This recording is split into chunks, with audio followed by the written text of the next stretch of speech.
የመጀመሪያው ኪዳን የአምልኮ ስርዓትና ምድራዊ መቅደስ ነበረው። ድንኳን ተተክሎ ነበር። በመጀመሪያው ክፍል መቅረዙ፣ ጠረጴዛውና የመስዋዕቱ ህብስት ነበረበት። ይህም ስፍራ ቅድስት ይባላል። ከሁለተኛው መጋረጃ በስተኋላ ቅድስተ ቅዱሳን የተባለ ክፍል ነበር። በዚያም ውስጥ የወርቅ ማዕጠንትና በወርቅ የተለበጠው የኪዳኑ ታቦት ነበሩ። ይህም ታቦት መና ያለበትን የወርቅ መሶብ፣ የለመለመችውን የአሮንን በትርና ኪዳኑ የተጻፈበትን ጽላት ይዟል። በታቦቱም ላይ የስርየት መክደኛውን የሚጋርዱ የክብር ኪሩቤል ነበሩ። አሁን ግን ስለ እነዚህ ነገሮች በዝርዝር መናገር አንችልም። ሁሉም በዚህ መልክ ከተዘጋጀ በኋላ ካህናት አገልግሎታቸውን ለመፈጸም ዘወትር ወደ ድንኳኒቱ መጀመሪያ ክፍል ይገባሉ። ነገር ግን ወደ ውስጠኛው ክፍል የሚገባው ሊቀ ካህናቱ ብቻ ነበር። የሚገባውም በዓመት አንድ ጊዜ ብቻ ሲሆን ስለ ራሱ ኃጢአትና ሕዝቡ ባለማወቅ ስላደረገው ኃጢአት የሚያቀርበውን ደም ሳይዝ ከቶ አይገባም ነበር። የመጀመሪያዊቱ ድንኳን ቆማ እስካለች ድረስ ወደ ቅድስተ ቅዱሳን የሚወስደው መንገድ ገና እንዳልተገለጠ መንፈስ ቅዱስ ያሳያል። ይህም ለአሁኑ ዘመን ምሳሌ ሲሆን የሚቀርቡት መባና መስዋዕት የሚያመልከውን ሰው ሕሊና ፍጹም ሊያደርጉት አልቻሉም። እነዚህ ሁሉ የአዲሱ ስርዓት እስከሚመጣ ድረስ የሚደረጉ የምግብና የመጠጥ እንዲሁም የተለያዩ የመንጻት ስርዓቶች ብቻ ናቸው።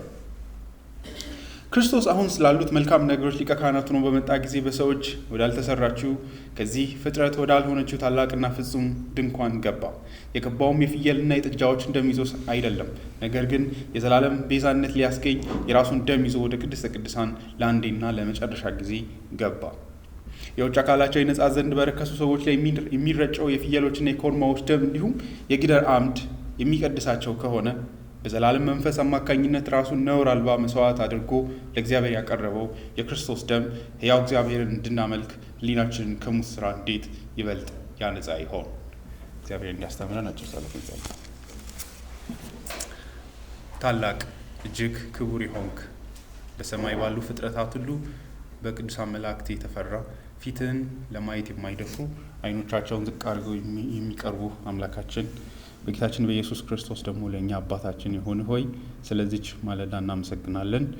ስላዳንከን፣ ወደ ራስህ ስላመጣህ፣ ስለሳብከን፣ ከጨለማ መንግስት ከዲያብሎስ መንግስት ነፃ አውጥተህ አርነትን ሰጥተህ የኃጢአትን ይቅርታን ሰጥተህ በልጅ በኩል ስለሳብከን፣ እዚህ ስላለነው ስለ እያንዳንዳችን በሕይወታችን ስላደረገው ታላቅ ደግነትና ቸርነት እናመሰግንሃለን። እግዚአብሔር አባታችን ሆይ አሁንም ይኸው በፊትህ ዛሬ በዚህ በልጅህ የደስታ ቀን እሱ ሞትን አሮጌውን ዓለም ሁሉ ያሸነፈበትን ደግሞ አዲሱን ዓለም ያመጣበትን ቀን የምናስብበት ደግሞ ሊመጣ ያለውን ነፃነታችንንና ተድላችንን የምናስብበትን ቀን እንድናከብር ወደዚህ ስፍራ ስላመጣህን እናመሰግናለን። ያው አሁን ደግሞ በፊት አለን። እግዚአብሔር አባታችን ሆይ እነዚህ ቃሎች እጅግ ታላቅ እንደሆኑ እናውቃለን። በስጋ አእምሮ ሊመረመሩ የሚቻሉ እንዳልሆኑ እናውቃለን። አንተ ብቻ ነው እውነተኛውን የቃልህን ብርሃን ልታሳይ የምትችል ደግሞ በልብ ውስጥ እውነተኛ በሆነ ለውጥ በሚያመጣ መንገድ ልታትም የምትችል። ስለዚህ ራሳችንን በፊት እናስቀምጣለን በትሁት ልብ። እግዚአብሔር አባት ሆይ ሁላችንም እዚህ ያለነው እንድትጎበኘን በልጅ በክርስቶስ ወንጌል አርነትን በሕይወታችን ውስጥ አብልጠን እንድትሰጠን፣ አንተን ማወቅን አንተን መቅረብ እንድትሰጠን እንለምንሃለን። ይህ አሁን ልንማረው ያለነው ቃልህ ለእኛ ሕይወት ይህንን እንዲያደርግ በቸርነት እንድታስበን ዝቅ ባለ ልብ በፊትህ ልመናችንን እናቀርባለን። እግዚአብሔር አባት ሆይ በከንፈሮቻችን ስምህን ለመጥራት ደግሞም ጸሎትን በፊት ለማቅረብ አንዳች የሕይወት ቅድስናና በፊት የሚያስደፍር ሕይወት እንደሌለን እናውቃለን። ነገር ግን በልጅ በክርስቶስ ኢየሱስ በሰጠህን መብት በፊትህ ይህን ጸሎት እናቀርባለን። እንደምትሰማን እናውቃለን። ስለዚሁ እናመሰግናለን። ቅዱስ በሆነው ልጅህ ለእኛ ደግሞ ጌታችን በሆነው በኢየሱስ ክርስቶስ ስም አሜን። እንግዲህ በእግዚአብሔር ቸርነት ዛሬ ከኔ ጋር ለተወሰኑ ሳምንታት ካቋረጥንበት እንቀጥላለን። የዛሬውን ምዕራፍ 9ን እግዚአብሔርን በእውነተኛ መንገድ ማወቅና ማምለክ በሚል ርዕስ እንማራለን። ምን ማለት ነው በእነዚህ ሁለት ነገሮች ብላችሁ ብትጠይቁኝ፣ በዚህ ዓለም ላይ ብዙ ሃይማኖቶች እንዳሉ እናውቃለን። ብዙ እግዚአብሔርን እንደሚያውቁ ብዙ ሃይማኖቶች ክሌም ያደርጋሉ። ሁሉም የራሱን አምላክ እውነተኛ አድርጎ ያስባል። ያንንም ደግሞ ለሰዎችም ለማስተላለፍ ይሞክራል። እንዲያው ሌላው ቢቀር ሙስሊሞች ወይም እስላሞች እንደምታውቁት ሃይማኖታቸውን ካላመናችሁ በጉልበት ድረስ ለማሳወቅ ይሄዳሉ። በእውነት ግን ይህ የምር እግዚአብሔርን ማወቅ ነው? እስልምናን ግን አለፍ ብለን ደግሞ የተለያዩ ሃይማኖቶችም አሉ። ለምሳሌ ተዋህዶ አለ። የምር ምንድነው የሚለየን? ለምንድነው ማን ሄደው ወደዛ? አንዳንዶች እንደሚሉት ወደ ሮማን ካቶሊሲዝም ራሱ ማን መለሰው? ለምንድን ነው? እንደ ፕሮቴስታንት አይደል? እንደ ብዙዎች ይመለሳሉ ከመጡ በኋላ ተመልሰው ሮማን ካቶሊክ ሆንን ብለው የሚያውጁ ከፕሮቴስታንቲዝም ተመልሰው የሚሄዱ ሰዎችንም እናያለን። አንድ ቤት ውስጥ ያለ ነው በቃ ችግር የለውም ነው የምንለው ወይስ የምር ዲስቲንክት የሆነ እኛን የእግዚአብሔር ሕዝብ ያደረገ እነሱ ደግሞ የእግዚአብሔር ሕዝብ ያላረገ መስመር አለ ወይ የሚል ጥያቄ መመለስ ያስፈልጋል። ወረድ ሲል ግን ደግሞ ይሄ ጥያቄ ወደ ግለሰብ ደረጃም ይሄዳል። የምር እንደ ግለሰብ እግዚአብሔርን አውቃለሁ ወይ? ማወቄንስ በምን አውቃለሁ? ምንድነው ዋስትናዬ? የምር እግዚአብሔርን እንዳገኘሁት ከእግዚአብሔር ጋር ህብረት እንዳለኝ የዘላለም ሕይወት እንዳለኝ ምንድነው ማረጋገጫዬ? እነዚህን ጥያቄዎች ይህ ክፍል ይመልሳል። እንግዲህ ከላይ ሲታይ እነዚህ ጥያቄዎችን የማይመልስ ቢመስልም እነዚህን ጥያቄዎች ይመልስልናል። በዚህም እኛንም ዛሬም ያሳስበናል። በውስጡ ያሉትን አንዳንድ ነገሮች አልናገርም፣ ቀስ ብዬ እየሄድኩ እንድትሰሙኝ ማለት ነው። እንግዲህ ጸሐፊው ይሄ መልእክት የተጻፈበትን ዓላማ እንደምታውቁት ደጋግመን እያወራን እንዳለው ወደ ክርስትና ከመጡ በኋላ በተለይም ደግሞ ይሁዲ የሆኑ ክርስቲያኖች ያ ማለት እንግዲህ እንደምታውቁት አሕዛቦችና አይሁዶች በተለያየ መንገድ ነው ወደ ወንጌል የመጡት። አሕዛቦች ለመጀመሪያ ጊዜ ነው ወደ እግዚአብሔር ወደዚህ ወደ አብርሃም ወደ ይስሐቅ አምላክ ወደ ያዕቆብ አምላክ የመጡት። አይሁዳውያን ግን ሃይማኖታቸው በሆነ መንገድ ውጥረት ባለው መንገድ ነው ወደዚህ ሃይማኖት ሺፍት ያደረገ እና ጥያቄዎች አሏቸው በዚህ መካከል። እሱም ብዙ ስርዓቶቻቸውን በአንድ ቀን ያቆሙት፣ የቤተ መቅደሱን ስርዓቶች አምልኮን በሙሉ ማለት ነው ለብዙ ዘመናት አባቶቻቸው ያደረጉትን አምልኮ በአንዴን ያቆሙት። በዚህ ሺፍት በዚህ ሽግግር መካከል ጥያቄዎች ይመጣሉ። የምርን ለመተው ምክንያቶቻችን ምንድን ናቸው? እግዚአብሔርንስ እየበዳል ነው ቢሆንስ? የህሊና ፍርሃት አለ። የምር አምላኬን ትቼ ወደ ሆነ ሰክት ወይም ደግሞ ወደ አንድ አዲስ ወደ ፈጠር ሃይማኖት መጥቼ ቢሆንስ? ኢየሱስ ክርስቶስ በእውነት እንደሚባለው ካህን እንደሆነ በምን አውቃለሁ? በእውነት እንደ እግዚአብሔር ቃል እንደመጣ በምን እንረዳለን የሚሉ ጥያቄዎች አሉ። ለዚህ እንግዲህ ለዕብራውያን ሰዎች ትልቁ ድክመታቸውና ቀዳዳቸው እንዴት ከይሁዳ ነገድ የሆነ አካል ካህን ሊሆን ይችላል የሚል ጥያቄ ነው። ኢየሱስ ሊቀ ካህናት ነው ተብሎ ሲነገር ሂዝ ናት ከይሁዳ ነገድ አይደለም። እንዴት ነው ከሌዊ ነገድ አይደለም። እንደምናውቀው ክህነቱ ከሌዋውያን ነው።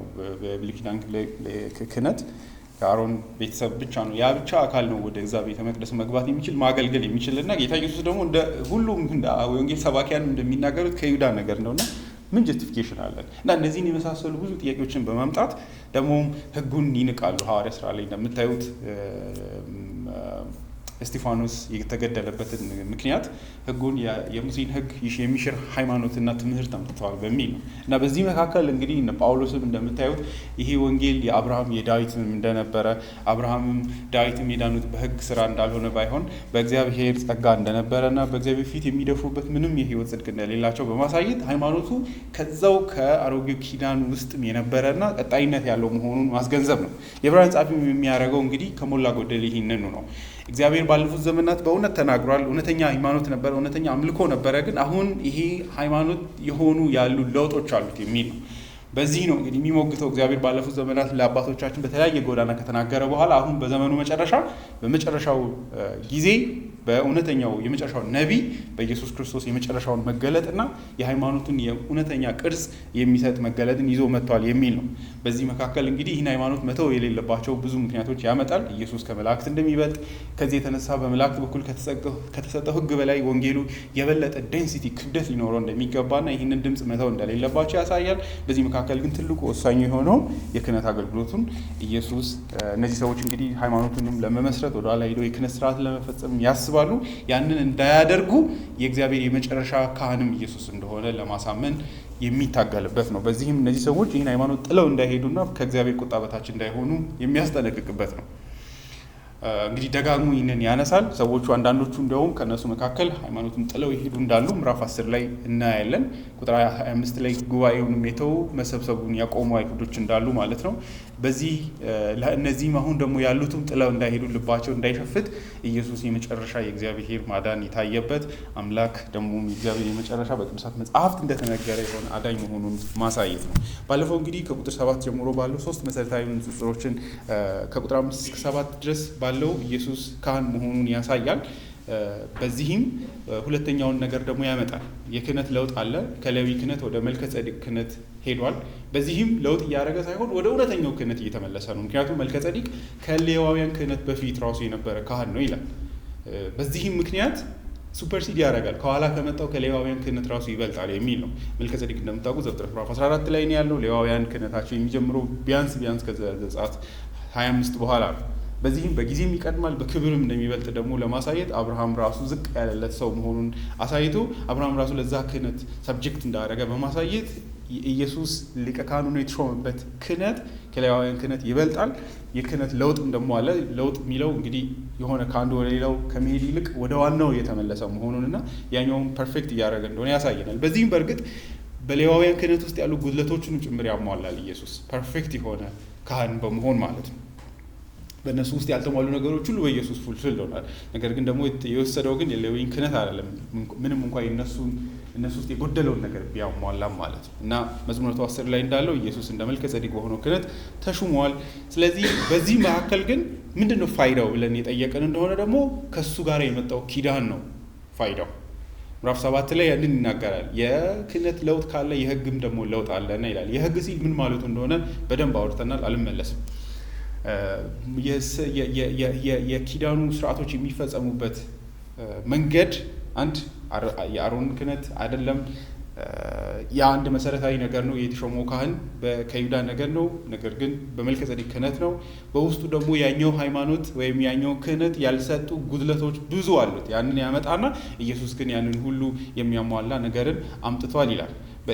ይሄ ምንድነው? ምንን ይወልዳል ስትሉ ደግሞ ኪዳኑን ማለት ነው። ኪዳኑ ምንድን ነው ብላችሁ ደግሞ ስትጠይቁ ምዕራፍ 8 ላይ ይመጣና የኤርምያስን መጽሐፍ አምጥቶ ይህ ኪዳን ብልጫ ያለበትን ምክንያቶች ያመጣል። እርሱም የኃጢአት ይቅርታ፣ እግዚአብሔር ኃጢአትን ፈጽሞ የማያስብበት፣ እግዚአብሔር የሰዎችን ልብ በእውነተኛ መንገድ የሚቀድስበት፣ ሰዎች እግዚአብሔርን በሙላት የሚያውቁበት ኪዳን መሆኑን ያሳያል። እና ፕሮሚሱ የያዛቸው ኪዳኑ የተሸከማቸው ትሩፋቶች እጅግ ታላቅ መሆናቸውም ጭምር ነው። ከዛ በወዲያ ግን አሁን ሶስተኛውን ንጽጽር ያመጣል። የአምልኮ ስርዓትን ያነጻጽራል። የአምልኮ ስርዓቱ ምን አይነት ጉድለት እንዳለውና የአሁኑ ግን ባዶ ይመስላል። ብዙ ስርዓቶች የሉትም እንደምታውቁት፣ ግን እንዴት ብልጫ እንዳለ ያሳያል። ሲታይ ብዙ ክብደት ያለው አይመስልም። ሃይማኖቱ ካለፈው ጋር ሲነጻጸር ቅለት አለው። ነገር ግን ቅለቱ ለምን እንደመጣ ያሳያል። ምን ማለት ነው ብትሉ ሪፎርምድ ላይ አገስትንም ሲል እንደምትሰሙት ሁሌም የአዲሱ ኪዳን ስርዓቶች ሲምፕል ናቸው የሚል ቃል ይጠቀማሉ። ቀላል ናቸው። እነሱም የጌታ እራትና ጥምቀት ብቻ ነው፣ የስብከት ቃል ብቻ ነው ያለው ይላሉ። ይህን ሲያነጻጽሩ ከብሉይ ኪዳን በጣም እጅግ ከባድና ደግሞ ሕይወትን በሙሉ መጥተው በሚወስድ ከዛ ደግሞ ነፃነት በሌለው አይነት መንገድ ከተመለከው አምልኮ ጋር ሲያነጻጽሩ ማለት ነው። ቀላል ስቴትመንት ሊመስል ይችላል፣ ግን የዛን ነገር ብልጫ ለማሳየት ይሞክራል። ከምዕራፍ 9 ላይ የመጀመሪያው ኪዳን የአምልኮ ስርዓትና ምድራዊ መቅደስ ነበረው ይላል ቁጥር 1 ላይ። እዚህ ጋር የዕብራውያን ጸሐፊ ንጽጽርና የጳውሎስን በዝግታ ማየት ያስፈልጋል። ጸሐፊው ያለፈው ሃይማኖት ውሸት ነበር አይልም። እዚህ ጋር አንድ ነገር እንድታስቡ ፈልጋለሁ። አንድ ሰው ከእስልምና ወደ ክርስትና ቢመጣ ከውሸት ሃይማኖት ወደ እውነተኛ መጣ እንላለን። አይሁዳውያን ግን ሁሉ ባይሆኑ እንግዲህ ኪዳን ውስጥም ውጥረት እንዳለ ታውቃላችሁ። አንዳንዶቹ እዛው በአይሁድ ሕዝብ መካከልም ሆኖ ያልዳኑ ሰዎች ነበሩ፣ እግዚአብሔርን የማያውቁ። ለምሳሌ ፈሪሳውያን አይሁዳውያን ናቸው፣ ግን ከእግዚአብሔር ጋር አንዳች ህብረት እንዳልነበራቸው እናያለን። አንዳንዶቹ ግን አምልኳቸው ካለመዳን ወደ መዳን ሙቭ የማድረግ አይነት አይደለም። ለምሳሌ ስምዖንን ስታዩ፣ ሐናን ስታዩቸው ሪጀነሬትድ ናቸው፣ የምር የዳኑ ሰዎች ናቸው። እና የእነሱ ምንድን ነው ብትሉ የእግዚአብሔር ዘመን መጥተዋል፣ እግዚአብሔር ይህንን ስርዓት ያቆምበት ጊዜ መጥተዋል ብለው ወደ እውነተኛው ወደ ሃይማኖታቸው የመጨረሻ ፐርፌክሽን ወደ ሆነ ወይ ደግሞ ወደ የምር የእግዚአብሔር መገለጥ ወደ መጨረሻ ክብር ወደ ደረሰበት ሃይማኖት የመምጣት አይነት ነው። የጳውሎስ አይነት አለ፣ ግን ደግሞ ካለመዳን ወደ መዳን የመምጣት ምንም እንኳን በአይሁድ ሕዝብ መካከል የነበረ ሰው ቢሆንም ዳግም ውልደት ያላገኘ ልቡ በኃጢአት የተያዘ ጽድቅ ያለው የሚመስለው እግዚአብሔርን የማያውቅ ሰው ነበር። ልዩነቱን እንድታዩ። ስለዚህ የሁለቱን ሺፍት በጥንቃቄ እንድንገነዘብ ብዬ ነው። ስለዚህ በዚህ ረገድ መጠንቀቅ ያለብን የአይሁድ ሃይማኖትና አምልኮ የራሱን ጊዜ እስከሚጨርስ ድረስ እውነተኛ ሃይማኖት ነበር። ለዚህ እንግዲህ ምንድን ነው ብትሉ የሚጠቀማቸውን ቃላቶች እዩ። ስለዚህ ይሄ ምንን ያስገነዝበናል ብትሉ ከዲስኮንቲኒቲ ማለትም ከሃይማኖቱ በአንድ ተቆርጦ አዲስ ወደ መሆን ከመምጣት ይልቅ የነበረው ግን ወደ ፍጽምና የደረሰበትን አይነት ሴንስ አለው። የዕብራውያን ጸሐፊ ሁሌም የሚሻል በሚል ነው የሚያነጻጽረው። አዲስና ሕያው የሆነ ምንም አዲስነት አለው፣ ነገር ግን ደግሞ ሌላ ሃይማኖትን የጀመርነው አይነት ደግሞ አይደለም። ስለዚህ የመጀመሪያው ኪዳንም ሲያነጻጽር እዚህ ጋር እንግዲህ በጣም ብዙ ነገሮችን ሳስፔንድ እያደረኩ አበዛውባችሁ። ብዙ ጊዜ ሰዎች ራዲካል የሆኑ አናባፕቲስቶች አሉ። እንደምታውቁት ራዲካል ሲባል ምንድን ነው? ብዙ ጊዜ በብሉይ ኪዳን ውስጥ ድነትም አይታያቸውም። ከዚህ የተነሳ ሪፎርምድ ከሆነው ከተለያዩ ቦታዎች መልስ ሲሰጥ የኪዳኑ ቀጣይነት ላይ ትኩረት ይደረግና አዲሱ ኪዳን ለምን ብልጫ እንዳለው ይታፈናል፣ ይፈራልና። ምክንያቱም ድነቱ በጣም የተለያየ ከሆነ አደጋ አለው አይደለ? ያልዳኑም ልንላቸው ነው ምን ልንል ነው በሚል ጭንቀት ማለት ነው። ከዳኑስ ደግሞ ሙሉ ነገሩን ካገኙ የድነቱን ፓኬጅ የኢየሱስ መምጣት ምን ለውጥ አመጣ የሚል ጥያቄ ይመጣል። ይሄ አዲሱ ኪዳን የአዲሱ ዘመን መምጣት የምር ያመጣው መንፈሳዊ ለውጦች አሉ የሚለውን ለመናገር ይጨነቃሉ፣ ይፈራሉ። እኔ ግን ያንኑ ነው ኢንፈሳይዝ ለማድረግ መሞክረው። የምር በዚህኛው ኪዳን በክርስቶስ ኢየሱስ መገለጥ የአማኞች ሕይወት እጅግ የላቀ ክብርና የሚሻል እውነታ ነው ለመያዝ መጥቷል።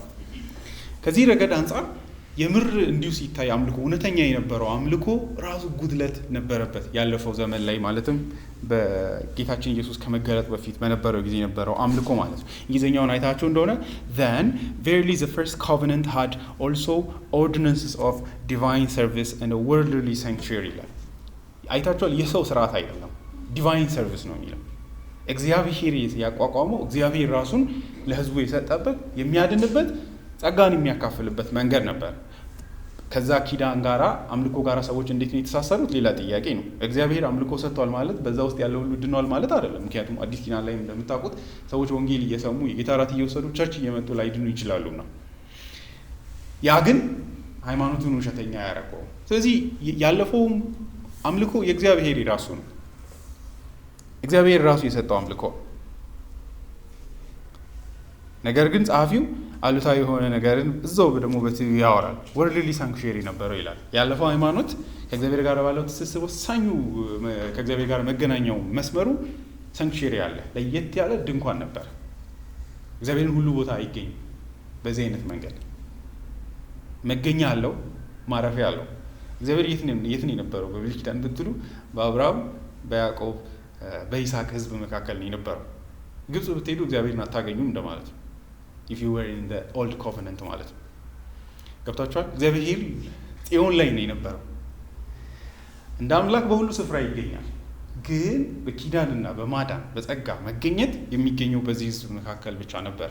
እንግዲህ እንደምታውቁት ብዙዎቹ የዳኑ አዛቦችም እንደምታዩት ወደዚህ ሕዝብ በመምጣት ይህንን አምላክ በማወቅ ነው የዳኑት። ሩትን ብትወስዱ ራብን ብትወስዱ እንዴት እንደተለማመጠች ወደዚህ ሕዝብ ለመግባት።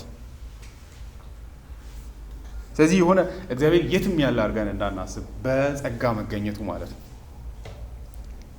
ዛሬም እንደዛ ነው። በአዲስ ኪዳንም እግዚአብሔር ቸርች ውስጥ ነው የሚገኘው። በሁሉ ስፍራ በሁሉ አማኞች ልብ ውስጥ ቢኖርም የእግዚአብሔር ኦብጀክቲቭ የሆነ አደባባይ የሆነ መገኘቱና ከህዝቡ ጋር መገናኘት ያለው በቤተ ክርስቲያን ውስጥ ነው የምንሆነው። ለዛ ነው እግዚአብሔር በሁሉ ስፍራ በመገኘቱ የትም አለ አይደለም። መዝሙረኛው ዳዊት እንዳለ በሲኦል ውስጥም ጭምር እግዚአብሔር ማደሪያዬን ካንተ ልሽሽ ብዬ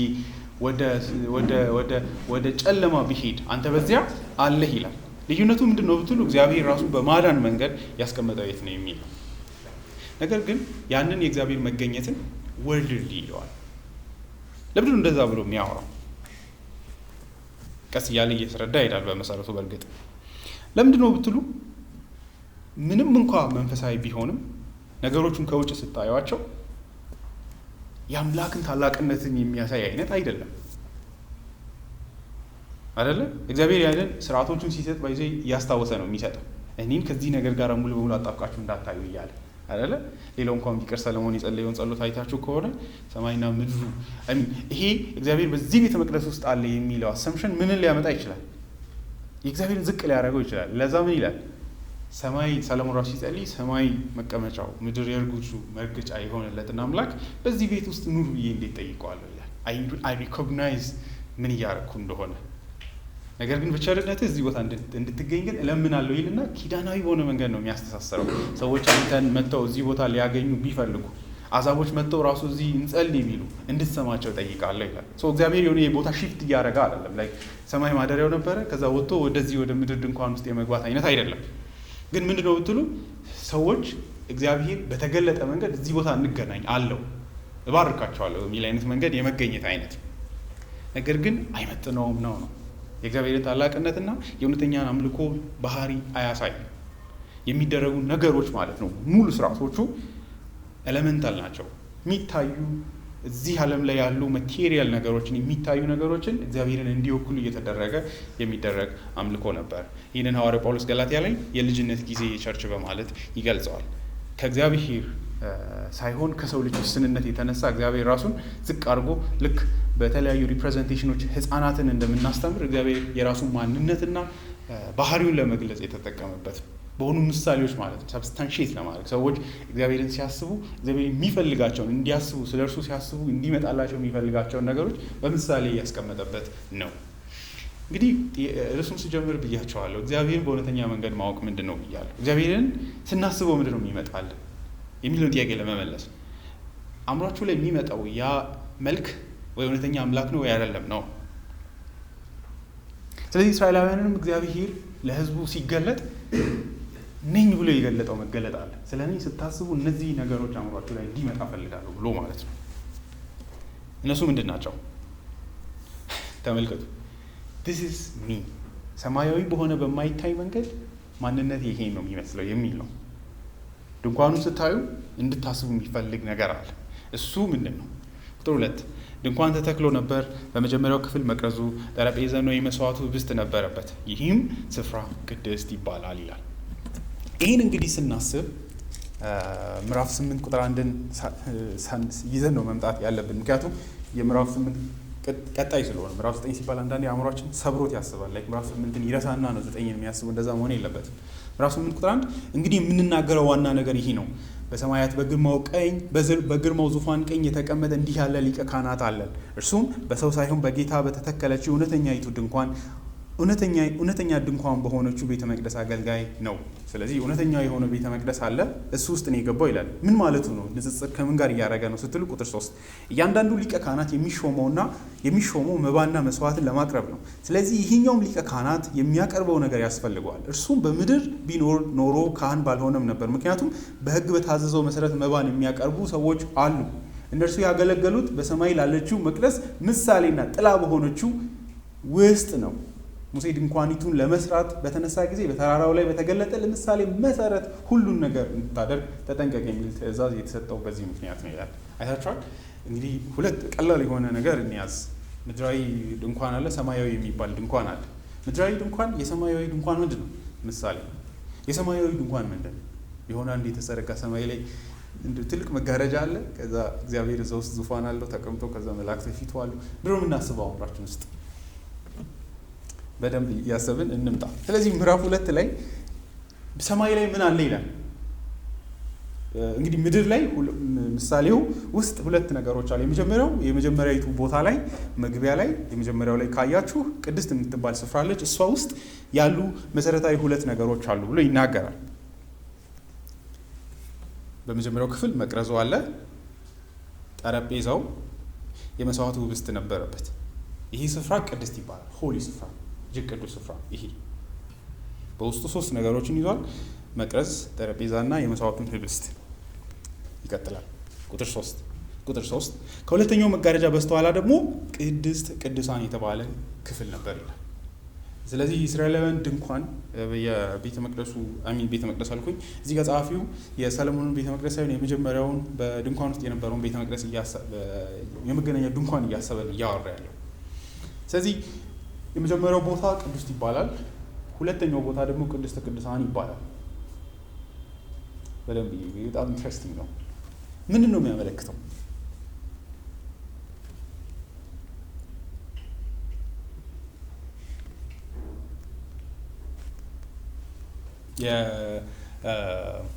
የመቅረዝ ማለት 6 ያው እንደምታውቁት ብዙ ጊዜ ይሄንን ኢሜጅ ላይ ታያላችሁ። አይገስ 3 መሀል ላይ አንድ የቆመ እንጨት አለ። እንጨት አልኩኝ ወይ የወርቅ ብረት አለ ብላችሁ አስቡ። ከዛ ወደ ጎን 3 የሚዘረጉ አበባ መሳይ ነገሮች አሉ። አበባ መምሰሉም የራሱ ትርጉም አለው። እዛ ውስጥ እኔም አልገባም፣ ጸሐፊም ስለማይገባ ጊዜ ስለሌለ እሱን ሀሳብ ብቻ ለመያዝ ማለት ነው። መቅረዝ ነው፣ ሻማ ይበራበታል። ስለዚህ የመጀመሪያው ድንኳን ውስጥ ይሄ አለ። ከዛ ደግሞ የመስዋዕቱ ህብስት ነበረበት። 12 ህብስት ዳቦ አለ እና የ12 የእስራኤል ነገድ ይወክላል። ቤተ መቅደስ ውስጥ ይቀመጣል። ካህናት ብቻ እዛ የሚያገለግሉት ብቻ የሚበሉት ነው። ሰው ሌላ ሰው ያንን መብላት አይችልም። ከሁለተኛው መጋረጃ በስተኋላ ቅድስተ ቅዱሳን የተባለ ክፍል ነበር። ስለዚህ 3 ክፍሎች አሉ ብለን ልናስብ እንችላለን። የመጀመሪያው ህዝቡ የሚቆምበት ሁሉ ሰው የሚመጣበት ቦታ ነው። ቅድስት ግን ማንም አይገባም። ሆሊ የተባለውን ስፍራ ማን እንደሚያገለግል ቁጥር 4 ላይ ይነግረናል። ከዛ ሶስተኛው ሆሊስት ኦፍ ሆሊ ይባላል ቁጥር 4። በዚያም ውስጥ በመጀመሪያው ማለት ነው ይቅርታ፣ በቅድስት ቅዱሳን ውስጥ ደግሞ ያሉ ነገሮች እነዚህ ናቸው። በዚያም ውስጥ የወርቅ ማዕጠናትና በወርቅ የተለበጠው የኪዳኑ ታቦት ነበሩ። ይህም ታቦት መና ያለበትን የወርቅ መሶብ፣ የለመለመችውን የአሮንን በትርና ኪዳኑ የተጻፈበት ጽላት ይዟል። ቅድስት ቅዱሳን ውስጥ ደግሞ ያሉ ነገሮች አሉ። የወርቅ ማዕጠናት፣ በወርቅ የተለበጠው የኪዳኑ ታቦት፣ ከዛ መና ያለበት የወርቅ መሶብ አለ፣ መናን የያዘ መና ራሱ እስራኤልን የሚበሉት መና ነበረ። ቤተ መቅደስ ውስጥ ደግሞ ያ እንዲወክል ተደርጎ አክቹዋሊ እንዲያውም እግዚአብሔር ለሕዝብ ወደፊት የሚመጡት ትውልዶች መና መብላት ስለሚያቆሙ ይህንን መና ፒክ አድርጋችሁ እዛ ውስጥ አስቀምጡ ብሎ እንዲቀመጥ ያደረገው። ሌላው እንግዲህ የለመለመችው የአሮን በትር እስራኤላውያን የአሮንን ክህነት በጠየቁ ጊዜ ኮስችን ባደረጉ ጊዜ አንዳንዶች ምን አሮን የተለየ ነገር አለው እኛም እንችላለን ሲሉ እግዚአብሔር ለምን ይህንን ህዝብ እንደመረጠ ወይም ይህንን ነገድ እንደመረጠ አውተንቲኬት ያደረገበት በትር ናት። ያኔ እንደለመለመች ሆና እንድትኖር ምልክት ሆና እንድትኖር ተደርጋ እዛ ተቀመጠች። ሌላ ካለም ከዚህ በኋላ እንደገና እንዳይደፍር ማለት ነው ክህነትን ለመውሰድ። እንግዲህ እነዚህ ነገሮች የራሳቸው ትርጉም አላቸው። ጸሐፊው ግን እነዚህ ትኩረቱ እዚህ ላይ ስላልሆነ አይፈልግም። ራሱም ወደፊት ሲሄድ ለነገሩ ይናገራል።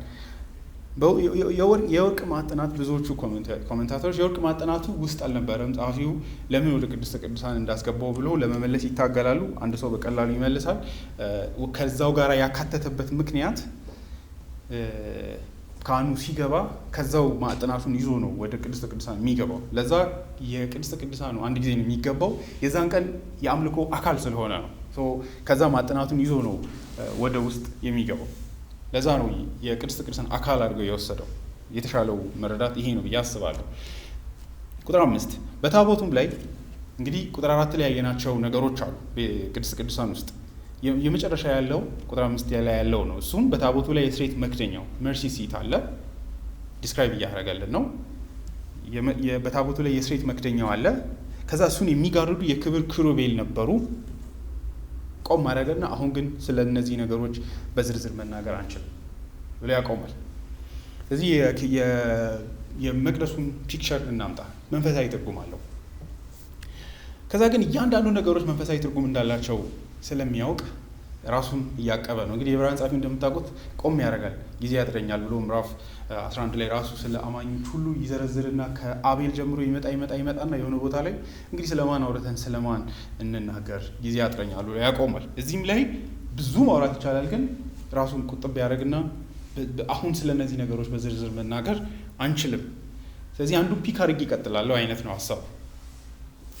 በታቦቱ ላይ የስርየት መክደኛውን የሚጋርዱ የክብር ኪሩቤል ነበሩ። እዚህ ላይ ነው ትኩረት ማድረግ የምፈልገው።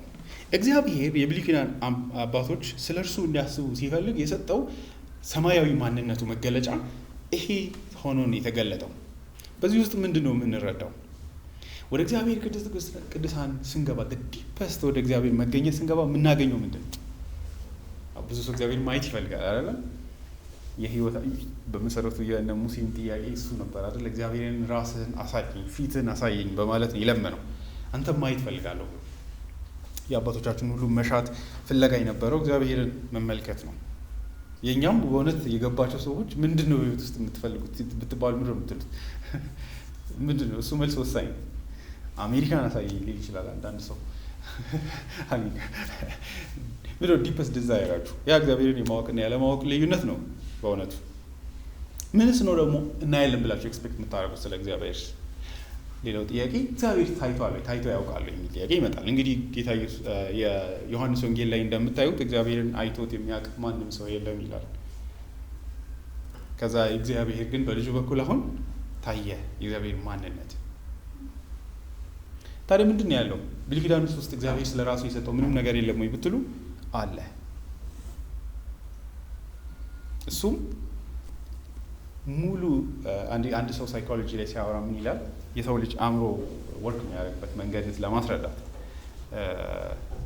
ሰዎች ራሱ ይህንን ማኒፕሌት ያደርጉናል አይደል? ስጦታ ሲሰጥ ማአት ሽፋን ታደርጋላችሁ አይደለ?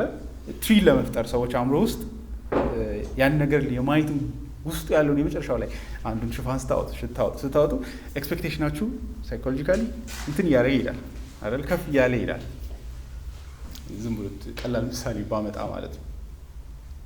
ሶዛት ላይክ አየዋለሁ ስትሉ ሽፋኑ የሆነ ኤክስፔክቴሽናችን እየጨመረ ይሄዳል። እግዚአብሔርም ልክ እንደዛ ለህዝቡ ራሱን ውስጥ በጣም ዲፕስ ቦታ ላይ አስቀምጦ መጋረጃዎችን ብዙ ካለፉ በኋላ የሚያዩትን ነገር ያሳየናል። this is the best thing I am አይነት ነው። እኔ ማለት ይሄንን እያለ ነው እግዚአብሔር። ምንድን ነው ያ ስትሉ የመርሲ ሲት ነው። የመጨረሻው ጥግ ያደርሳችሁ የምታዩት ሁሉን አልፋችሁ ስትሄዱ የምታገኙት መልአኩንም የሸፈኑት መልአኮችን አልፋችሁ ስታዩት የምታገኙት የመርሲ ሲቱን ነው አይደል? ቃሉ ራሱ አማርኛው በደንብ አይይዘው ማለት ነው። የስትሬት መክደኛ ነው ይላል። የመርሲ ማረፊያ የምህረት ሲት ነው ይላል። ኢቭን መላእክቱ እንኳን ሸፍነው ጋርድ የሚያደርጉት የእግዚአብሔር ዲፕስ ግሎሪ ሲሆነው ማንነቱ ይሄ ነው። እንደምታውቁት የእግዚአብሔርን መገኘትን ነው የሚወክሉት የመላእኮቹ እነዚህ የክብር ኪሩቤሎች። ብሉይ ኪዳን ላይ መላእክትን ሁሌ ከእግዚአብሔር ጋር ያገናኛሉ፣ ከእግዚአብሔር ማንነት ጋር ያገናኛሉ። ሰው እግዚአብሔር ቀጥታ ራሱን አይሰጥም፣ በእነሱ በኩል ነው ክብሩ የሚታየው። እና መላእኮችን ሲያገኝ ብዙ ሰው ይስታል። ላይክ መላእኮቹን ከእግዚአብሔር ጋር የቀላቀሉ ይመስለዋል ብዙ ሰው ሲያነብ፣ ግን አይደለም። they know what they represent። እነዚህ መላእኮች መጥተው ሲያወሯቸው የሚርበተበቱት ለዛ ነው። እግዚአብሔር እዛ አካል እንዳልሆነ ያውቃል። ያንን አያውቁ ብላችሁ ካሰባችሁ እናንተ ናችሁ በአግባቡ እያነበባችሁ የሌላችሁት እንጂ ሰዎቹ ስለማይረዱ አይደለም። they know እግዚአብሔርን አየን ሲሉ እግዚአብሔር ይህን ነው ማለታቸው አይደለም። ግን እግዚአብሔር ኮንፍሮንት እያደረጋቸው ፊት ለፊታቸው ተጠግቶ እያወራቸው እንደሆነ ያስባሉና እና ብሉይ ኪዳን ላይ እግዚአብሔርን ሲገልጹ የማይታየው የእግዚአብሔር ማንነት እንደሆነ የሚያስገነዝበን በጣም ልብ በሚነካ መንገድ እግዚአብሔርን አንዳንዴ ለመግለጽ የኪዳኑን አይነት ትስስር ለማስረዳት ሲፈልጉ ለምሳሌ አንደኛ ሳሙኤል ምዕራፍ 4:4 ላይ በኪሩቤሎች ላይ ኢንስትሮንድ የሆነ የምትቀመጥ ነው የሚሉት። ያንን ሰማያዊ የሆነውን የእግዚአብሔርን ክብር የሚወክል ምሳሌ ነው። መዝሙር 18:10 ላይ እግዚአብሔርን በደመናት ላይ የሚሄድ እንግዲህ እንደምታውቁት በኪዳኑ ታቦት ውስጥ ጭስ ስለሚጨስ እንደ ደመና ፋንክሽን ያደርጋል እና ያ የእግዚአብሔርን ሰማያዊ ሆኖ ሰማያትን ሁሉ የሚያስተዳድር ክቡር አምላክ መሆኑንም ያሳያል።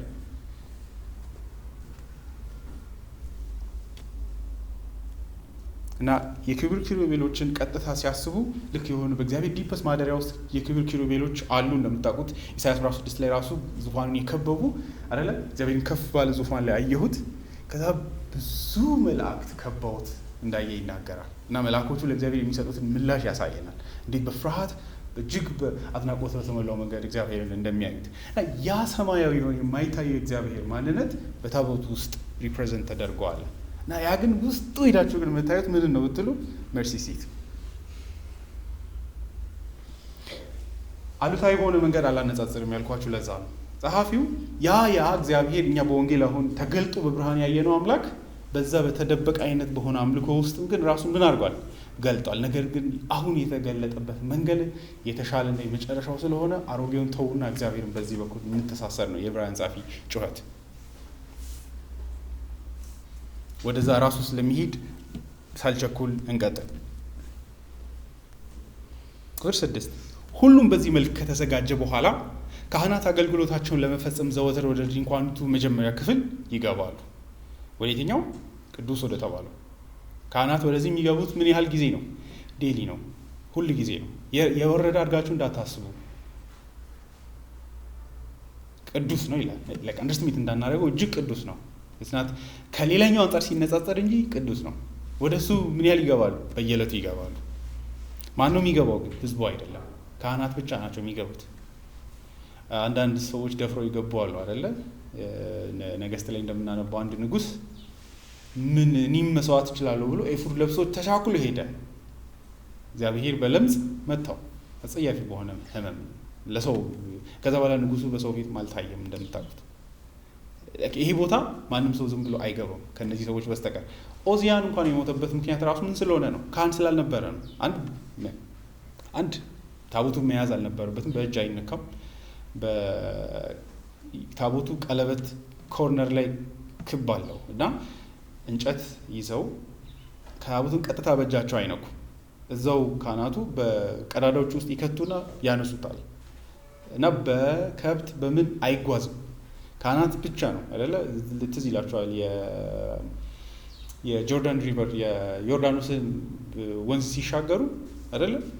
ካህናቱ ናቸው እየተሸከሙ እየተቀያየሩ እየተሸከሙ የሚሄዱት ሙሉ እስከሚወጣ ድረስ። እዚህ ላይ ግን ዳዊት ብድግ አደረገና ሃይማኖቱም ኮላፕስ አድርጎ ነበር እንደምታውቁት። በዳዊት ዘመን ሰው ሁሉ እግዚአብሔር እንዴት እንደሚመለክ ረስቷል። ታቦቱም ከሄደ ቆይቷል። ከብዙ ዘመናት በኋላ ነው ዳዊት አምልኮን ሪስቶር ለማድረግ እየሞከረ ያለው። ግን ዳዊትም ምንም ሳያስብ ረክለስሊ ሄዶ ሰረገላ አምጥቶ አስጭኖ እንደ አንድ እቃ ዝም ብሎ ሊያሯሩት ሲሞክር ነው እግዚአብሔር ሂት ያደረገው። በውስጡ ብዙ እንትኖች አሉት፣ ገብቷቸዋል። ውጥረት አለው። ከላይ ሲታይ በቃ እንዲህም ኦዚያን ከብት ሲያይ ነው አይደለ? በቃ ላተርፎ ብሎ ነው የያዘው። ግን እግዚአብሔር ገደለው። ችግሩ የተፈጠረው እዛ ጋር አይደለም፣ ገና ሲነሱ ነው ያበላሹት። እና በኋላ ዳዊት ሪፔንት አድርገው ሌዋውያንን ከሰፈር ከህዝብ መካከሉ አስጠርቶ የዘር ቁጥራቸው ተቆጥሮ ዝም ብሎ የሆነ ሰው እንዳይቀላቀላል አይደለ? የሆነ ሰው አሁንም እንዳያስቀይስፈን ተብሎ ዘሩ ፒውሪፋይ ተደርጎ ታይቶ ነው መጥተው በኋላ ታቦቱን የወሰዱት። እና ዳት ዊ ሜይ ናት አንደርስቲሜት ለማለት ብዬ ነው። ልክ በየቀኑ ይገባሉ ሲባል ራሱ አቅለን እንዳናየው። ግን ፕሪቪሌጁ የካህናቱ ብቻ ነው። ያንን የእግዚአብሔርን ማንነት በየቀኑ የማየት እድል የነበረው ካህናት ብቻ ናቸው። ሌሎቹ በጆሮ ነው የሚሰሙት። ምን አለ እዛ ውስጥ ሲባል የወርቅ ማጥናት ይሄ ያለ ተብሎ ይነገራቸዋል እንጂ ያው ኖ ራይት ኦፍ ሲንግ ዳት ፕሌስ። ዳዊት ትዝ ይላቸዋል። ያንን ግን እንደ ትልቅ ኤክስፖዠር ዳዊት የይሁዳ ሰው ነው፣ ግን ካህን እንዳልሆነ ታያላችሁ። ብዙዎቹ ሲናገሩ ዳዊት ሌዋዊ ቢሆን ይመኛል በማለት ይናገራሉ። መዝሙር 27 ላይ የሚናገረው አንዲት እግዚአብሔርን አንዲት ነገር ለምነዋል፣ እሷን እጅግ እሻለሁ፣ በቤቱ እገኝ ዘንድ በቤተ መቅደሱ እገኝ ዘንድ ክብሩንም አስተውል ልመለከት ውበቱንም አይ ዘንድ ይላል። ሂዝ ዲዛይር ኢዝ የነዛ ሰዎች ዕጣ ፈንታ የኔ ቢሆን የሚል አይነት ነው። እንግዲህ እንደምታውቁት መዝሙር 84 ላይ ምን ይናገራል አይደለ? በቤት ውስጥ ወፎች እንኳን ተድላላቸው፣ ምነው እኔ እንደዛ ሆኜ እንኳን በቤት ውስጥ ገብቼ በተገኘው ይላል። ኢትስ ሞር ዘን የትም ቦታ ከመገኘት እጅግ ክቡር ነው ይላል። በአሕዛብ እጅግ በተዋቡ ስፍራዎች ኮርት ውስጥ ከመገኘት ይልቅ እዛ መገኘት ለእኔ ይሻላል ይላል። ለምንድነው እንደዛ የሚለው? ክብሩን እንድታዩ ብዬ ነው። ኢትስ ናት ሳምቲንግ ጀስት ተራ ነገር ነው እንዳንል፣ አሁን ከተገለጠልን ታላቅ የእግዚአብሔር ማዳን አንጻር እንጂ ያውም ከአሕዛቦች አንጻር ብናነጻጽር አይሁዳውያን የታደሉ ሰዎች ናቸው። እነዚህ ስርዓቶች የተሰጣቸው መሆኑ ቅዱስ ነው። የመጀመሪያውም ክፍል ካህናት ሁሌ በየዕለቱ ቢገቡም እንኳ በዚህ ውስጥ ዲስቲንክሽን እየፈጠረ ነው። ህዝቡ የመግባት እድል የለውም፣ ካህናቱ ናቸው የሚገቡት ይላል። ቁጥር 7 ነገር ግን ወደ ውስጠኛው ክፍል እዚህ ጋር ነው ትኩረቱ የጸሐፊው። ሌሎች ነገሮችን ማውራት ከባድ ነው። አሁን ማውራት የፈለጋት ይቺ ነው። ቁጥር 7 ነገር ግን ወደ ውስጠኛው ክፍል የሚገባው ሊቀ ካህናቱ ብቻ ነበር። አንድ ብቻ ቃሎች ላይ ትኩረት የሚያደርገው ማን ነው የሚገባው ወደ ውስጠኛው? ቅድስት ውስጥ ሁሉም ይገባሉ፣ ካህን የሆነ ሁሉ። ቅድስት ቅዱሳን ግን የሚገባው ማን ብቻ ነው? ሃይ ፕሪስት ብቻ ነው፣ ሊቀ ካህናቱ ብቻ ነው። በዓመት አንድ ጊዜ ነው ደግሞ የሚገባው ይላል ቀጥሎ። እንዲሁም ዘካርያስ መጽሐፍ ሉቃስ ወንጌል መግቢያ ላይ እንደምታዩት እድል የሚደርሳቸው ከብዙ ዓመታት በኋላ ነው። ሊቀ ካህናቱ ራሱ አሉ፣ ብዙ ሊቀ ካህናት አሉ። ስዊች የሚያደርጉት እዚህ ጀስት በጣም ግሬት ፕሪቪሌጃቸው ነው ለእነሱ ራሱ። ነገር ግን ወደ ውስጠኛው ክፍል የሚገባው ሊቀ ካህናቱ ብቻ ነበር። የሚገባውም በዓመት አንድ ጊዜ ብቻ ሲሆን ስለ ራሱ ኃጢአትና ሕዝቡ ባለማወቅ ስላደረገው ኃጢአት የሚያቀርበውን ደም ሳይዝ ከቶ አይገባም ነበር ይላል። ክብደቱን ለማሳየት የሚፈለገው አንድ ሰው ብቻ፣ አንድ ሊቀ ካህናት ብቻ ነው የሚገባው። የሚገባውም ሊቀ ካህናቱ ራሱ አንድ ቀን ብቻ ነው በዓመት ውስጥ። አንድ ሰው ብቻ ነው የሚገባው። በዓመት ደግሞ አንድ ጊዜ ብቻ ነው የሚገባው። ብቻ ቃሎች ላይ ነው የሚያተኩረው። ከዛስ ደግሞ ሲገባስ የሆነ ቃም ቀላል አገባብ ነው ክብደቱን ያሳያል። ስለ ራሱ ኃጢአት ከዛ የሚያቀርበውንም ደም ሳይዝ ከቶ አይገባም። ይሞታል ነው ደም ሳይዝ ቢገባ ሰው ደም እያሳየ ነው የሚገባው። ገብቶቻል? ከራሱ በፊት ደሙን አስቀድሞ ያሳያል እግዚአብሔርን። I want you to know how true knowledge of God እግዚአብሔር እጅግ አስፈሪ መሆኑን እንድናስብ ደግሞ በእውነተኛ መንገድ እንድናውቀውም ጭምር ነው። የደም አምላክ ነው እናመልከው ልላችሁ ነው። እንዲሁ ዝም ብሎ ረክለስሊ አባቴ ነህ እያለ ዝም ብሎ አይገቡም። ቫዮለንት የሆነ ነገር እያሳዩ የሚገቡት ደም እኛ ራሱ ማየት አንፈልግም። ብዙ ሰው ሐኪም እንደማይፈልግ የሚያወራው እኔ ሰው ደም ማየት ይከብደኛል አለ የሚሉት የሚወክለው ነገር አስፈሪ ስለሆነ። ግን እነሱ ሲገቡ ምን ይዘው ነው የሚገቡት ይላል። አንድ ጊዜ ነው የሚገቡት፣ በዓመት አንድ ጊዜ ሊቀ ካህናት ብቻ። ግን ሲገቡ ደም ሳይዝ ከቶ አይገባም። ይህ በጣም ወሳኝ። ደም ሳይዝ ከቶ አይገባም።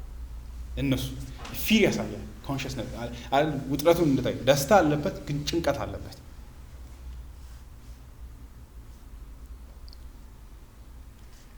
ስለምን?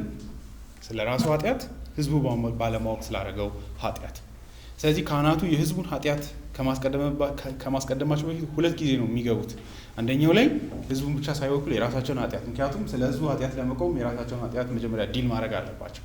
ለዛ የመጀመሪያው አገባብ ላይ የራሳቸውን እነሱ ስለሰሩት ክፉና ኃጢአት ወሳኝነት ለጸሐፊው በኋላ ለሚያመጣው በክርስቶስ ኢየሱስ ስለታየው ማዳን በሚያወራበት ጊዜ ስለዚህ የራሳቸውን ይዘው ይገባሉ። ያንን ከጨረሱ በኋላ ራሳቸውን አንጽተዋል። አሁን ተመልሰው ስለ ሌሎቹ ህዝቦች ስለ ህዝቡ ኃጢአት መስዋዕት ለማቅረብ ደግሞ ይወጡና አንድ በግ ላይ እንዳየነው ባለፈው ዘሌዋውያን ምዕራፍ 5 ላይ እንደምታዩት በጉ ላይ የህዝቡን ሁሉ ኃጢአት ጭኖ ኮንፌስ ያደርጋል፣ ይናዘዛል። እንዲበድለናል ይሄዳል። ኃጢአት ኑዛዜው ማለት ነው። ከዛ በኋላ ያ በግ ይታረዳል በእግዚአብሔር ፊት። ከዛ ያ የታረደውን በግ ደም ይዞ ተመልሶ አሁንም ወደ እግዚአብሔር ይገባና እዛ ሄዶ በመርሲ ሲቱ ላይ ያፈሰዋል። ሲያልፍ በማጥናቱም ላይ አፍስሶ ይሄዳል።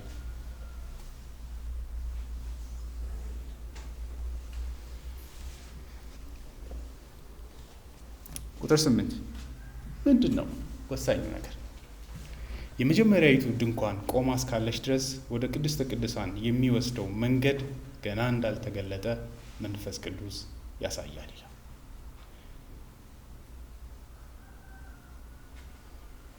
እነዚህ ስርዓቶች የሚያሳዩት ምንን ነው?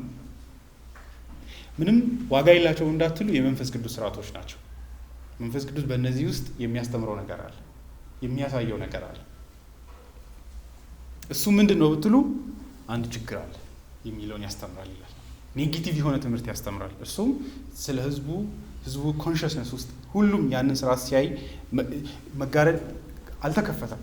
እንግዲህ እንደምታዩት ወደ ቅድስት ቅዱሳን የሚወስደው መንገድ ትኩረቱን የሚያደርገው ወደ ቅድስት ቅዱሳን የሚያስገባው ቦታ አለመታየቱ ላይ አይከፈትም። በዓመት አንድ ጊዜ ነው የሚከፈተው። እሱንም ህዝቡ አያይ። ምክንያቱም ህዝቡ ከቅዱሳን ራሱ ወዲህ ነው ያለው፣ ካህናቱ ናቸው። እነሱም ግን አንድ ሰው ብቻ ነው ሄዶ የሚያየው። ተከትላችሁ ራሱ አታዩ። ገብቷቸው ያ ግለሰብ ብቻ ገብቶ ይወጣል። በዚህ ውስጥ መንፈስ ቅዱስ ምንን ያስተምራል?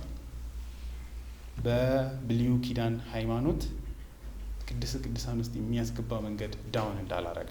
ስለዚህ በቀላል ንጽጽር የብሉይ ኪዳን አማኞች እምነትና የሃይማኖት ከእግዚአብሔር ጋር ያላቸው ትስስር በቅዱሳን ውስጥ የመኖር። ስለዚህ ሁለቱን ዘመናት ስናነጻጽር ይህን ነው እያደረግን ያለ ነው። ወደዛኛው የሚወስደው ዴሊ ያንን የመገናኘት እድል ነበራቸው። የመጀመሪያው አይነት ትስስር ምን ማለት ነው ብትሉ ከእግዚአብሔር ጋር ባለ መንፈሳዊ በሆነ መንገድ ይሄም የሚያሳየው ምንድነው ብትሉ የማይታየው አምላክ ጋራ የብሉይ ኪዳን አማኞች ከእግዚአብሔር ጋር ያላቸውን መንፈሳዊ ትስስር ነው የሚያሳየው። እሱም ቤስት ቪአይፒ አይነት አይደለም ነው እያልን ያለ የቅድስት ቅዱሳን አይነት ህይወት ሳይሆን በቅዱሳን ውስጥ የመተሳሰብ ወደዛኛው የሚወስደው መጋረጃ አልተከፈተም እስካሁን። የአዲስ ኪዳንን ሱፔሪዮሪቲ እንድናይ ብዬ ነው። በክርስቶስ ኢየሱስ እግዚአብሔር አሁን መጋረጃውን ከፍቶ ግቡ ብሎ ያስገባበትን እውነታ እንድንገነዘብ ማለት ነው። እና መንፈስ ቅዱስ እዛው ለሚያመልኩ ሰዎች ሁሉ የሚረዱት ነገር ነበረ። ይሄም we need a better way። ለምንድን ነው እግዚአብሔር ራሱን ማያሳየን ፊቱን አይደለ? ጥያቄ ይፈጥራል። ይሄንን ነው እንዲረዱም የተፈለገው። ምሳሌው ይሄ እግዚአብሔር ያንን ክቡር አድርጎ ስለሚቆጥረው ሳይሆን በምድራዊ የሆነ ምሳሌ ውስጥ ሰዎች መንፈሳዊ የሆነውን ከእግዚአብሔር ጋር አንዳች የሆነ መስተካከል ያለበት ነገር እንዳለ እንዲያስገነዝባቸው ነው። ስለዚህ ኔጌቲቭ ኖሌጅ ነበራቸው እያልን ያለ ነው። there's something wrong with us። በእኛ ጋር ያለ ችግር አለ። ለምንድነው አምላካችን የማያሳየን? ለምንድነው እንደዚህ በፍርሃት እንድንቀርበው የሚያደርገን? ስለዚህ ሁሉም የዳኑ አማኞች ማይንድ ዩ ላልዳኑ አማኞች እዛው ህዝብ መካከል ጉዳያቸው ላይሆን ይችላል። በግ አውራ በግ ይሰጣሉ፣ ኤቭሪቲንግስ ፋይን ይላሉ። እግዚአብሔር አይገላቸውም ፊዚካሊ። ያ ፍርሃት እግዚአብሔርን የማወቅ እግዚአብሔር ለምን እንደዚህ እንደሚያደርግ ይሿቸው አይደለም። ምክንያቱም ብዙ ያልዳኑ አማኞች በአይሁድ ህዝብ መካከል እንዳሉ መርሳት የለብንምና። ግን ለእውነተኛ አማኞች ይሄ የልባቸው ጥያቄ ነው። አንደኛ ጴጥሮስ ላይ እንደምታዩት የእግዚአብሔር ልጅ በዘመኑ መጨረሻ እንደሚመጣ በማሰብ የእግዚአብሔርን ቀን አንቲሲፔት እንዳደረጉ እንደጓጉ፣ ግን የራሳቸው እድል እንዳልሆነ እንደተገነዘቡ ጴጥሮስ ይነግረናል። የዚህ ተድላ ተካፋይ እንዳልሆኑ ተገነዘቡ ይላል። ነው ዳዊትን መዝሙር 51 ባለፈው ያነበብነው ላይ እንደምታዩት ነው። ዳዊት በጣም ብሩትል በሆነ መንገድ ምንድነው የሚለው? ኮርማዎችና በጎች እንደማያስደስቱ አውቃለሁ ይላል። አስቡ፣ እግዚአብሔር ራሱ የመሰረተውን ስርዓት እነዚህ ነገሮች ሳትስፋይ እንደማያደርጉ አውቃለሁ። ምን ማለት ነው ብላችሁ ብትጠይቁ፣ አሁን ለሰራሁት አትሾሽ ስለሆነ ኃጢአት፣ ለዚህ ክፉ ለሆነ ኃጢአት በኮርማና በፍየል እሸውድሃለሁ ብዬ አሁን ታስብ ይላል። አላስብም ይሄን ኃጢአቴን አለ። እንደዛ ነው እያለ ያለው። ምን ይረዳሉ? ስለዚህ ገብቷቸዋል ማለት ነው የስርዓቱ አካል። እንደዚህ የሚል ሰው ሁሉ ስርዓቱ ለምን እንደተሰጠ ተረድቷል ማለት ነው። በግ ሰጥቶ ሲመለስ I have dealt with my sin፣ በቃ ኃጢአቴን ኦብሊጌን ውስጥ ከትቼዋለሁ፣ ከዚህ በኋላ መጥቶ ራሱ አይነካኝም ብሎ የሚሄዱ ሰዎች አልገባቸውም። ዳዊት ያቀርባሉ መስዋዕት፣ ግን ይሄ ነገር እዚህ ከሚታየው በላይ ያለ ሲግኒፊካንስ እንደነበረ ያውቃሉ። በራሱ ውስጥ የህይወታቸውን ችግር የሚፈታ ነገር እንዳልያዘ ይረዳል። ያን የተረዳ ሁሉ ስርዓቱ በእውነተኛ መንገድ አውቋል። ስርዓቱን ለማስተማርና ሊሰጥ የፈለገውን ጸጋ ተካፍሏል። ኢየሱስን ማውቋል ማለት እንችላለን። ሊያስተምር የፈለገውም ስርዓቱ ይህን ነበረ ነው።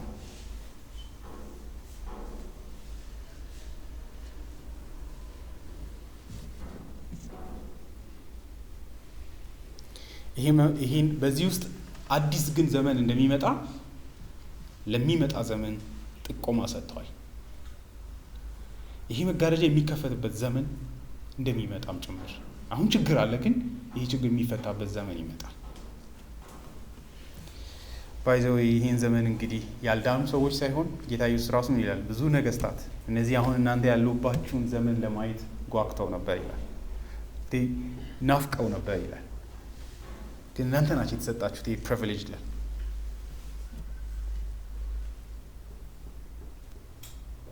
ስለዚህ አሬንጅመንቱ ድንኳኑ የተሰደረበት ኦርደር፣ ስርዓቱ ስለ እግዚአብሔር የሚያሳየው ነገር አለ። ስለ እግዚአብሔር ኮሚኒኬት የሚያደርጋቸው ነገሮች አሉት።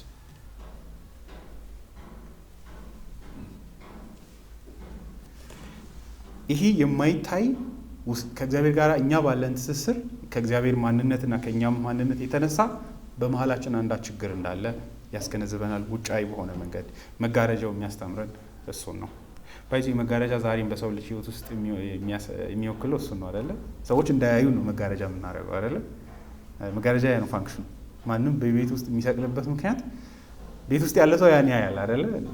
እርስ በርስ እንተያያለን አይደለ? ከመጋረጃው ጀርባ ግን ውጭ ያለ ሰው is not allowed to see our life አይደለ? ሰው ዲታች እያደረግን ነው ከውጭ ዓለም ጋር ራሳችንን እየዘጋን ነው። ልክ እግዚአብሔርና ሰው ልጅ እንዳይተሳሰርም ያደረገ ነገር አለ። ከእግዚአብሔር ማንነት የተነሳ ከሰው ልጅ ማንነት የተነሳ እሱን ነው በፍጥነት ሄዶ የሚያሳየን። ቁጥር 9 ይህም ለአሁኑ ዘመን ምሳሌ ሲሆን የሚቀርቡት መባና መስዋዕት የሚያመልከውን ሰው ሊና ፍጹም ሊያደርገው አልቻለም ይላል።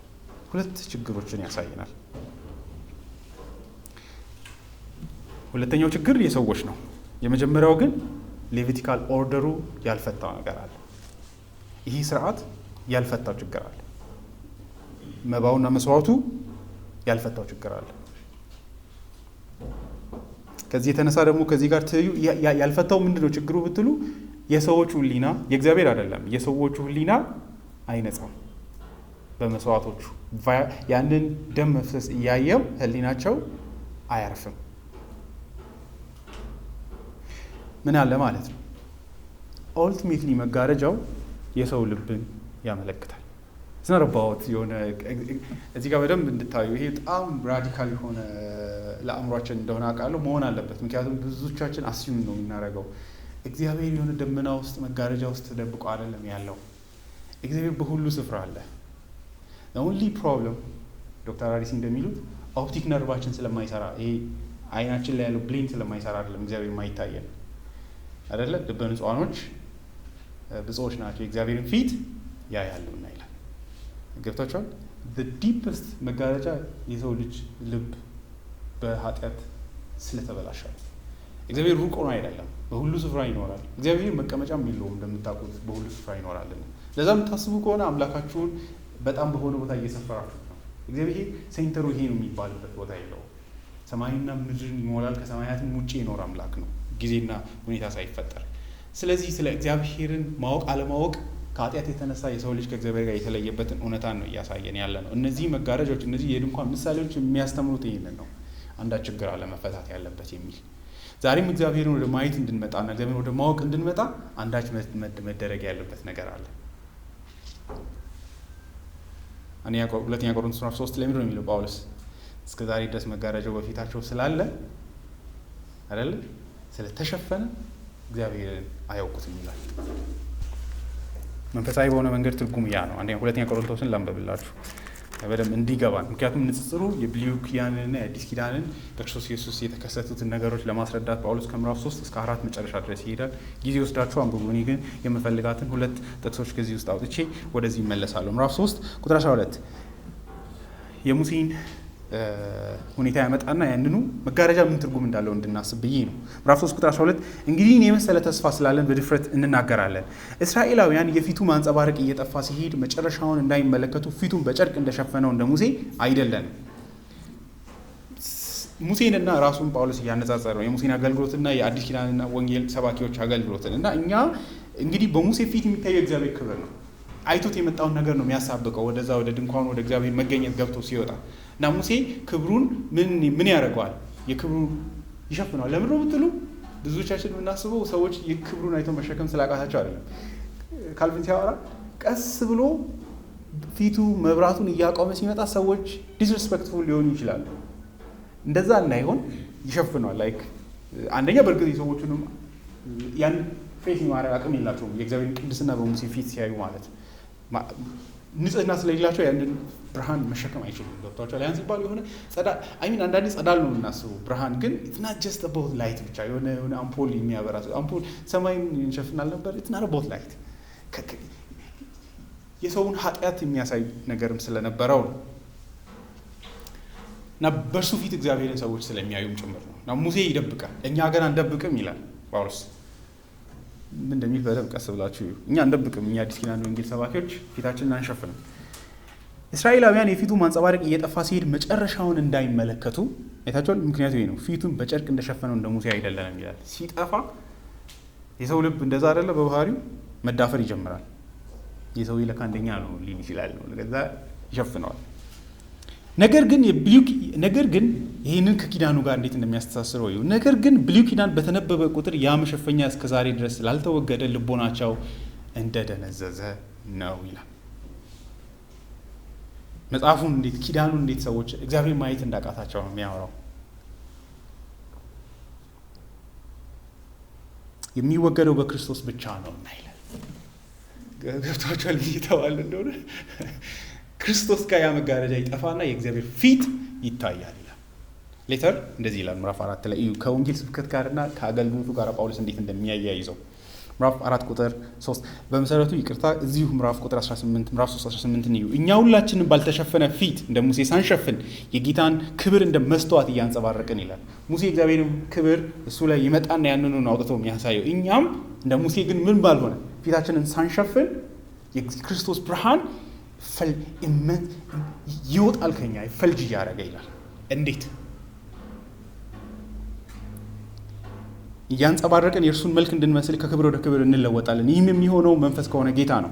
ስለዚህ ከእግዚአብሔር ምሕረት የተነሳ ይህ አገልግሎት ስላለን ተስፋ አንቆርጥም። ምንም የማድረግ ኢየሱስን ባልተሸፈነ ፊት ሰዎች ከኛ ሲወጣ እንዲያዩ፣ መጋረጃው የተወገደበትን የእግዚአብሔር መገለጥን እንዲያዩ። ይህ ታላቅ አገልግሎት ስለሆነ ምን አናደርግም? ተስፋ አንቆርጥም። ግሎሪየስ አገልግሎት ስለሆነ ነገር ግን ስውርና አሳፋሪ ነገሮችን ትተናል፣ አናታልልም። የእግዚአብሔርን ቃል አይታችኋል፣ ትኩረቱን የእግዚአብሔርንም ቃል ከሐሰት ጋር አንቀላቅልም። ይልቁንም እውነትን በግልጽ እየተናገርን በሰው ሁሉ ሕሊና ዘንድ ተቀባይነት እንዲኖረን ራሳችንን በእግዚአብሔር ፊት እናቀርባለን። ወንጌልን ሳንዋሽ መጋረጃ ሳናረግ እንሰብካለን። ለምንድን ነው ግን ይህን የምናደርገው? ታዲያ ሰዎች በእኛ በኩል የእግዚአብሔርን ክብርና ፊት ባያዩስ ችግሩ የማን ነው?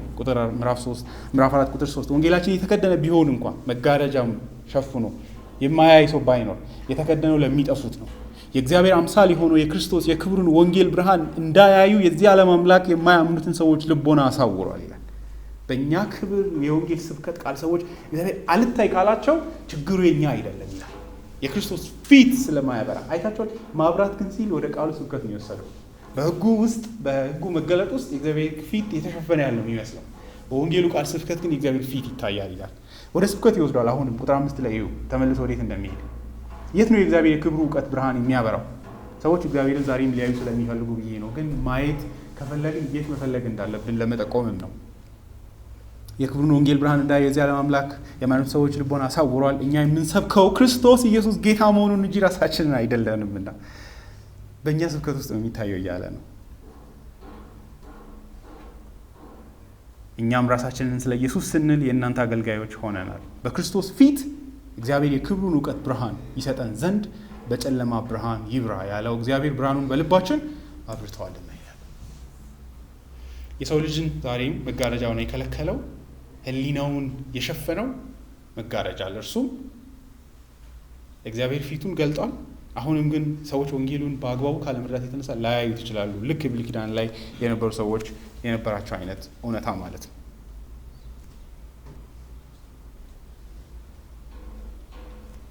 ይሄ የሰዎች ሳይኮሎጂካል ችግር አይደለም። ሕሊናቸው የማይነጻበት ምክንያት የምር መንፈሳዊና እውነተኛ ችግር ስለሆነ ነው። ሰዎች ራሳቸው የፈጠሩት ችግር ስለሆነ ሳይሆን ይህንን ችግር የሚፈታ አንድ የእግዚአብሔር ምላሽ አለ። ሰዎችን እግዚአብሔር ሕሊናቸውን የሚከፍትበት የራሱን ፊት የሚያሳይበት የሰዎችንም ፊት አይኖቻቸውን የሚለውጥበት። ስለዚህ ችግሩ ሰው የፈጠረው ፋብሪኬት ማኑፋክቸር ያደረገው ችግር አይደለም። ስለዚህ ሰዎችን ሳይኮሎጂካሊ ለማከም አንሞክርም። ይህን ጉዳይ በተመለከተ የእግዚአብሔር ፊት ካልታያቸው በኮርማዎቹና በፍየሎችም ደም የሚፈታ አይነት መጋረጃ አይደለም። ለምንድን ነው ሊሆን ያልቻለው? ምንድን ነው የህሊና ችግር ስንል ስትሉ ደም ሲያቀርቡ ለምንድን ነው የማይሰማቸው? አንድ ሰው 3 ወሳኝ ምክንያቶችን ይሰጣል። አንደኛ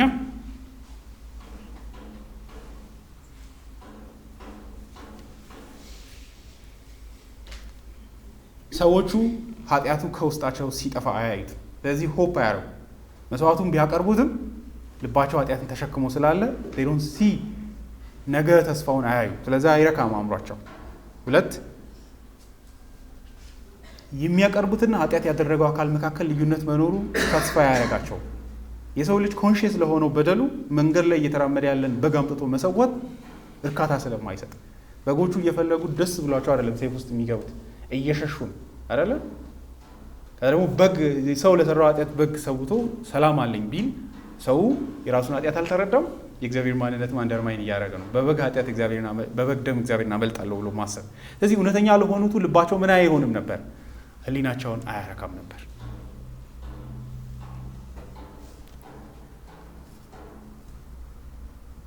ከዛ ደግሞ ለእግዚአብሔር እንዲሁ እንደዚህ ይላል፣ ለእግዚአብሔር በሕጉና በእግዚአብሔር ላይ ለተፈጸመው ዲስሪስፔክትና ንቀትና አመፅ የበግ ደም እርካታ አይሰጥም። የተበደለውን አካልም ጭምር መናቅ አይደለ? የአንድ ሰውን ውድ ልጅ ገላችሁ ካሳ ይባላል አይደለ? መኪና ልስጥህ እንደማለት አይደለ? በዚህ ድርጊት ውስጥ ምን እያደረጋችሁ ነው? ለእናንተ መኪናና ልጅ እኩል ነው ማለት ስለ እናንተ ስቱፒዲቲ ነው የሚያሳየው አይደለ? ልክ እንደዛ ነው። እግዚአብሔርን በድሉ ሰው ይኸው በቃ የደም በቃ አይበቃም እንዴ ብሎ ከሄደ ህሊናው ጤናማ አይደለም። እንደዚህ አይነት ደፋሮች አሉ ብሉይ ኪዳንም የነበሩ፣ ግን እውነተኛ አማኞች ህሊናቸው አያርፍም። ይህ ኃጢአቴ ግን የተሻለ ነገር ያስፈልገዋል ይላሉ ቤት ሲመለሱ፣ መስዋዕት አቅርበው ሲመለሱ። we are not talking about unbelievers። የምር እግዚአብሔርን ስለሚያውቁ ሰዎች ነው የምናወራው።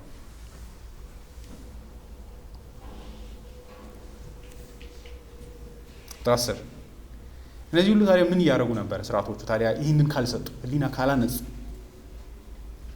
እነዚህ ሁሉ እስከ መታደስ ዘመን ድረስ በምግብና በመጠጥ እንዲሁም የተለያዩ በመታጠብ የሚደረጉ የስጋ ስርዓቶች ብቻ ናቸው ይላል። ይህ በጣም ቫዮለንት ቴክ ነው ለአይሁዳዊ። አንድ አይሁዳዊ ሄዳችሁ ይሄ ምግብና የመጠጥ ስርዓት ነው እንደማለት፣ ለምንድን እንደዚህ የሚያወራው? ለምን ነው የሚቆጣው? ይህ ግለሰብ ስለዚህ ስርዓቶች ክብር ስለሌለው ነው ወይ? አንድ ሰው እንደዛ ይጠይቃል። Were anyone to ask why the apostle speaks with so little respect and with contempt of sacrament divinely instituted and extenuates their efficacy? This he does because he separates them from Christ, and we know that when viewed in themselves they are but beggarly elements, as Paul calls them. ምክንያቱም ጻፊው እንደዚህ የሚቆጣበት ምክንያት አንድ ካለበትን እነዚህ ሰዎች ጥለው ሊሄዱ ነው። ገብቷቸዋል። የማይረባ ነገር ላይ እየተመለሳችሁ ነው ይላል። ግን እግዚአብሔርን የመሰረተው ለምን እንደዛ የሚናገረው? መሰረታዊ ምክንያቱ ስለሚንቀው አይደለም። ምክንያቱም እነዚህ ስርዓቶች ራሱ ግባቸው ምን ነበረና ይላል፣ ይሄ ዘመን እስከሚመጣ ድረስ ይሄን ዘመን ያመለከቱ ነገሮች ናቸው። ከዛ ለይታችሁ የምታዩዋቸው ከሆኑ ባዶ ስርዓቶች ናቸው። ምን እያለ ነው? ከክርስቶስ ጋር አገናኝታችሁ ካልተረጎማችሁ፣ ሊመጣ ያለ አዳኝን ይወክላል ብላችሁ ካላሰባችሁ ይሄ ስርዓት ባዶ ነው። እግዚአብሔር ራሱ ታዋቂ በሆነው በመዝሙር 50 ላይ ትዝ ይላችኋል፣ እኔ የበግ ደም ተጠምቻለሁን? የሆነ ደም ታጠጡኝ ነው የሚመስላችሁ ይላል። አንዳንዱ እንደዛ ያስባል። እኔ መስዋዕት አልፈልግም፣ እዚህ መንገድ ላይ ያለው ኮርማና በግ ሁሉ የኔ ነው፣ ተራሮች ላይ ያለው ይላል። እውነትም እኮ ነው አይደለ? ንቀት ነው የሚመስለው አይደለ? ባይዞ በግ መጥቶ መስጠት ማለት የራሱ የእግዚአብሔርን በግ ይዞ መልሶ ለእሱ እንደመስጠት ነው። if you fail to see that ሊሆን ለእግዚአብሔር አይደለ? ከበጌ መካከል ከባዱን የሰጠሁት ዛሬ ብላችሁ ካሰባችሁ እግዚአብሔር ምን እየፈለገ ነው ብትሉ፣ የራሱን በግ ይዛችሁ ስትሄዱ እናንተ እንድትተረጉሙት የሚፈልገው ነገር አለ። I am this bag፣ እኔ ይህን በግ ነው፣ መሞት እንዳለብኝ አውቃለሁ። በዚህ ምሳሌ ውስጥ እኔ ይህንን ድዘርቭ እንደማድረግ ኃጢአት። ከዛ ሲነጠል ግን በግ እግዚአብሔርን የሆነ የበግ ደም እያጠጡ እያረከው መለሳለሁ ብሎ እንደማሰብ ነው። የብሉይ አባቶች ገብቷቸዋል። መስዋዕት አልሰውም አይደለም፣ ሲሰው ተረድተዋል። ግን ያልገባቸው አሉ፣ ደም የሚያጠጡ የሚመስላቸው፣ ምንም የኃጢአት ቫልዩ የማይገባቸው፣ እግዚአብሔር ለምን ይህን ስርዓት ራሱ እንዳቋቋመ የማይረዱ ማለት ነው።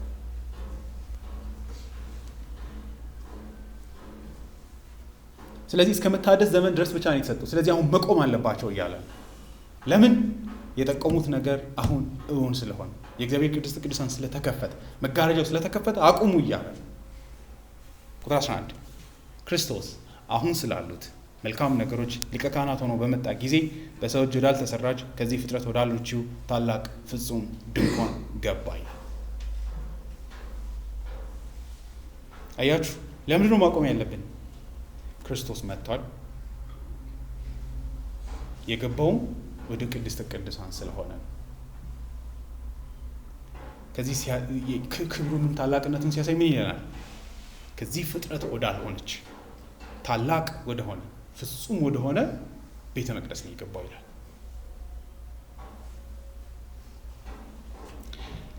ይሄ ነገር ትርጉም ሊያጣ ይችላል። ቀለል ባለ መንገድ ከወሰድን ኢየሱስ ወደዚህ ዓለም መጥቶ እንደ ሰው ልጅ ኖሮ እንደ ታላቅ ሊቀ ካህናት በመስቀል ደሙን አፍስሶ ሲሞት እና በትንሣኤ ሲሄድ አዲስ ከእግዚአብሔር ጋር የሰው ልጅ የሚገናኝበት ትስስርን ኢናጉሬት አድርጓል። እግዚአብሔር ባለፉት ዘመናት የሰው ልጅን ተጠግቶ በማያውቅበት አይነት ቅርበት የሚቀርብበትን መጋረጃ ከፍቷል እያለ የሰው ልጅ ስለ እግዚአብሔር ባለው ኤክስፒሪየንሱ ኖሮት የማያውቀውን አይነት መገናኘትን አምጥቷል። ስለ ባዮሎጂካል ወይም ደግሞ ስለሚታይ ጂኦግራፊካል ፕሌስ አይደለም የምናወራው። የሆነ ኢየሱስ ወደ ሰማይ እንደዚህ ደመና እየቀደደ ሄዶ የሆነ ወሳኝ ቦታ ላይ ገባ አይደለም የምንለው። ልክ ይህ ምድር ከሰማይ የራቀውን ያህል በራቀ አይነት መንገድ የከበረው ትስስርን ወደ ማድረግ ከእግዚአብሔር ጋር መጥተናል። ይህን እንድትረዱ ጳውሎስ ኤፌሶን ምዕራፍ 2 ላይ ምን ይላል? አሁን ክርስቲያኖችን ሲናገር ከክርስቶስ ጋር አስነሳን፣ በሰማያዊ ስፍራ እንቀመጣለን ወደፊት አይል። ብዙ ሰው ወደ ሰማይ ወደፊት እንገባለን አይደል የሚለው፣ በእግዚአብሔር ቀኝ አስቀመጠን ይላል። ያንን በቀላል ቋንቋ ቅድስተ ቅዱሳን ገብተናል ብለን ነው ማንበብ ያለብን። ምን እያለ ነው ብትሉ፣ እግዚአብሔር ወደ ራሱ ወደ ልቡ አስጠግቶናል እያለ ነው። ከእግዚአብሔርን የሰው ልጅ እንዳይጠጋ ያደረገው ትልቁ መጋረጃ ተነስቷል እያለ ነው። ክርስቶስ እግዚአብሔርን እንደዚህ ርቆት ስለሚያውቅ አይደለም። እሱ ትልቅ ብላስፌሚ ነው አይደለ? ኢየሱስ ከእግዚአብሔር ርቆ አሁን ቀረበው እያለን አይደለም። ምን እያለ ነው ብትሉ፣ የሰው ልጅን ኃጢአተኛ የሆነውን የህይወት ፍርድን በመሸከም በኃጢአተኛ ስጋ ምሳሌ ወደዚህ ዓለም በመለየት ተመልሶ ሲሄድ የሰው ልጅ ነው ከእርሱ ጋር የገባው እንጂ ኢየሱስ እግዚአብሔርን በአዲስ ሁኔታ ወደ ማወቅ ስለመጣ አይደለም። እንደ ሰው ልጅ ግን ለሰው ልጆች ለመጀመሪያ ጊዜ ወደ እግዚአብሔር ማደሪያ ገብቷል። ያን የምንጮሁበት ምክንያት ስለ እርሱ ታድሏል እያለን አይደለም፣ ታድለናል እያለን ነው። ምዕራፍ 6 ላይ ምን እንዳለ ትዝ ይላችኋል ብዬ ተስፋ አደርጋለሁ። ታላቁ የዚህ የዕብራውያን መልእክት ጻፊ ደስታው ይሄ ነው። ምዕራፍ 6 መጨረሻ ላይ እንደዚህ ይላል፣ ይህም ስፍራ ኢየሱስ ስለኛ ቀድሞ የገባበት ነው፣ ስለኛ የገባበት ነው። እርሱም እንደ መልከ ጸድቅ ሹመት ለዘላለም ሊቀ ካህናት ሆኗል ይላል። ተስፋችን ይሄ ነው ይላል። ደስታችን ይሄ ነው ይላል።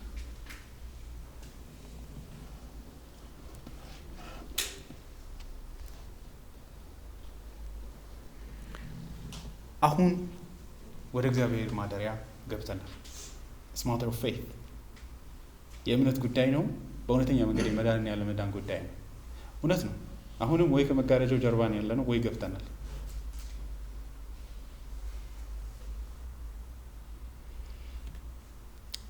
ኢየሱስ እንዴት ነው መጋረጃውን ያስከፈተው? መጋረጃው ለምንድን ነው ዝግ ሆኖ የነበረው? ቁጥር 12 አላቆይም። ከዚህ በኋላ ኮንክሉዥን እየሰራው ነው።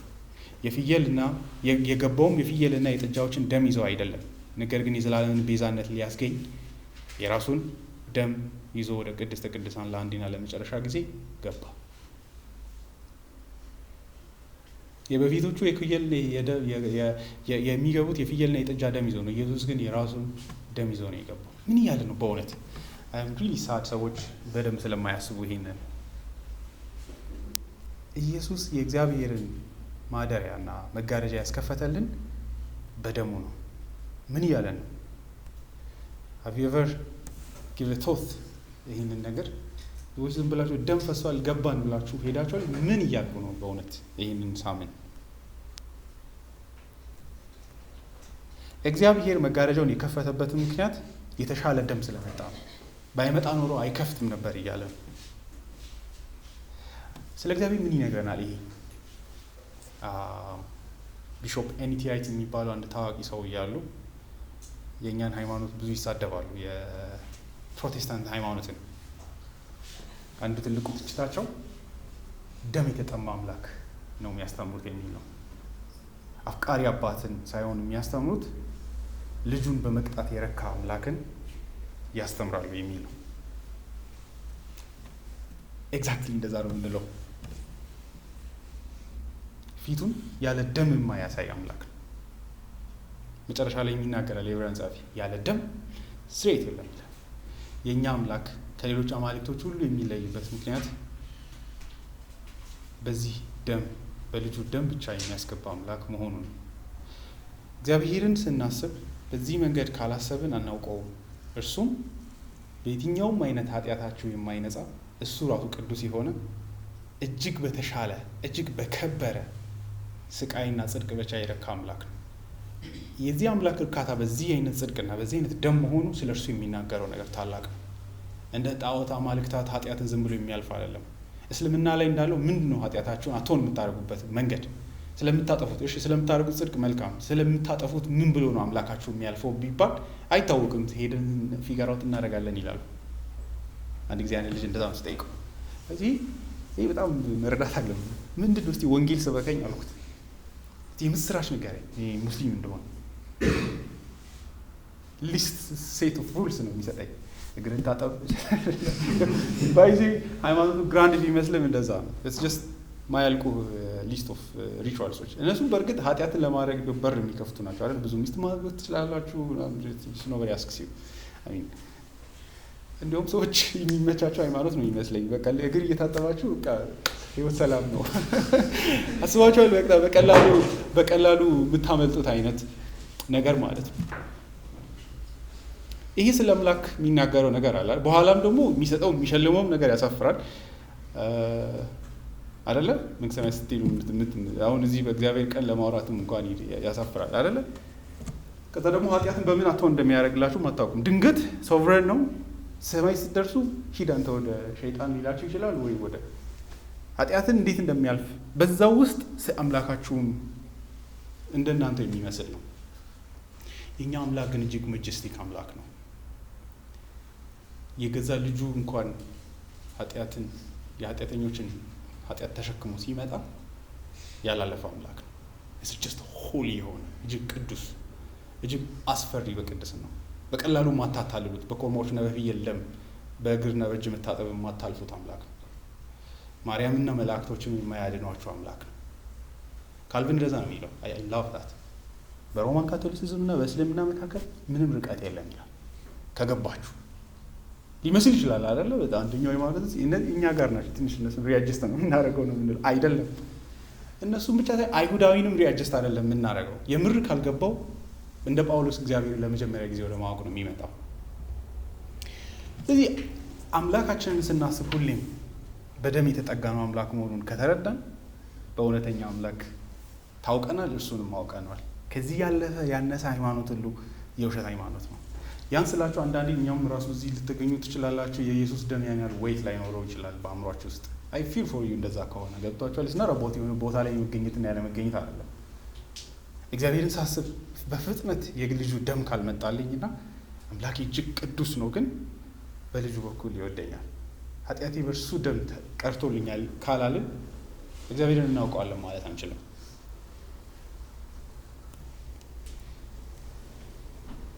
መጋረጃው የተከፈተው የራሱን የገዛ ደሙን ይዞ ስለቀረበ ነው። ብዙዎች ይህንን ይወስዱና ኢየሱስ መስቀሉ ላይ ከሞተ በኋላ ከዛ በኋላ መጨረሻ ላይ ያንን ደም ተሰብስቦ ነው ወደ ቅድስተ ቅዱሳን የገባው ብሎ ሁለት ፌዝ ይፈጥራሉ። ሮንግ ነው።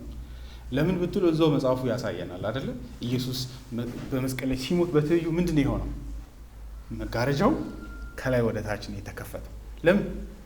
ካህኑ ደሙን ይዞ በመስቀሉ ሲሞት እየቀረበ ስለነበረ ነው። በዛው ሞመንት ቫዮለንት በሆነ መንገድ የእግዚአብሔር በግ እየታረደ ስለነበረ ነው። በትንሣኤ ሲሄድ ሪዋርድ ነው እንጂ አዲስ ነገር እያደረገ አይደለም። ዩ አር ራይቸስ ተብሎ ታወጀለት። አንተን የሚያምኑ ሁሉ መግባት ይችላሉ ተብሎ የሰማይ ደጆች ናት ውስጥ ደም አሳይቶ ለመክፈት አለ። ኦልሬዲ የተከፈተ ሰማይ ነው የገባው አይደለ? ጳውሎስ ጢሞቴዎስ 3 ላይ ይላል ወደ ሰማያት በታላቅ ክብር ያረገ። ሲቀበሉትም መጋረጃ እንደምንድን ሄደን መጋረጃ አይከፈትም ተብሎ አይደለም፣ በታላቅ ክብር ተከፍቶለት ሮያል በሆነ መንገድ የገባው ከሰራው ታላቅ ስራ የተነሳ አይደለ? መዝሙር 24 ላይ ይላል እናንተ የዘላለም ደጆች ከፍ በሉ። ይህ ማን ነው በሰልፍ ማይ? ኢየሱስ ኢመርጅ ሲያደርግ ማለት ነው፣ ከሙታን ተነስቶ ሲመጣ ማለት ነው። በሰልፍ ማይ ያለ እግዚአብሔር ነው እየተባለ የሚገባው። በዛ መግባት ውስጥ ግን የእግዚአብሔር ልጆች ሁሉ ፖዚሽናሊ ወደ እግዚአብሔር የመግባትን መብት አገኙ።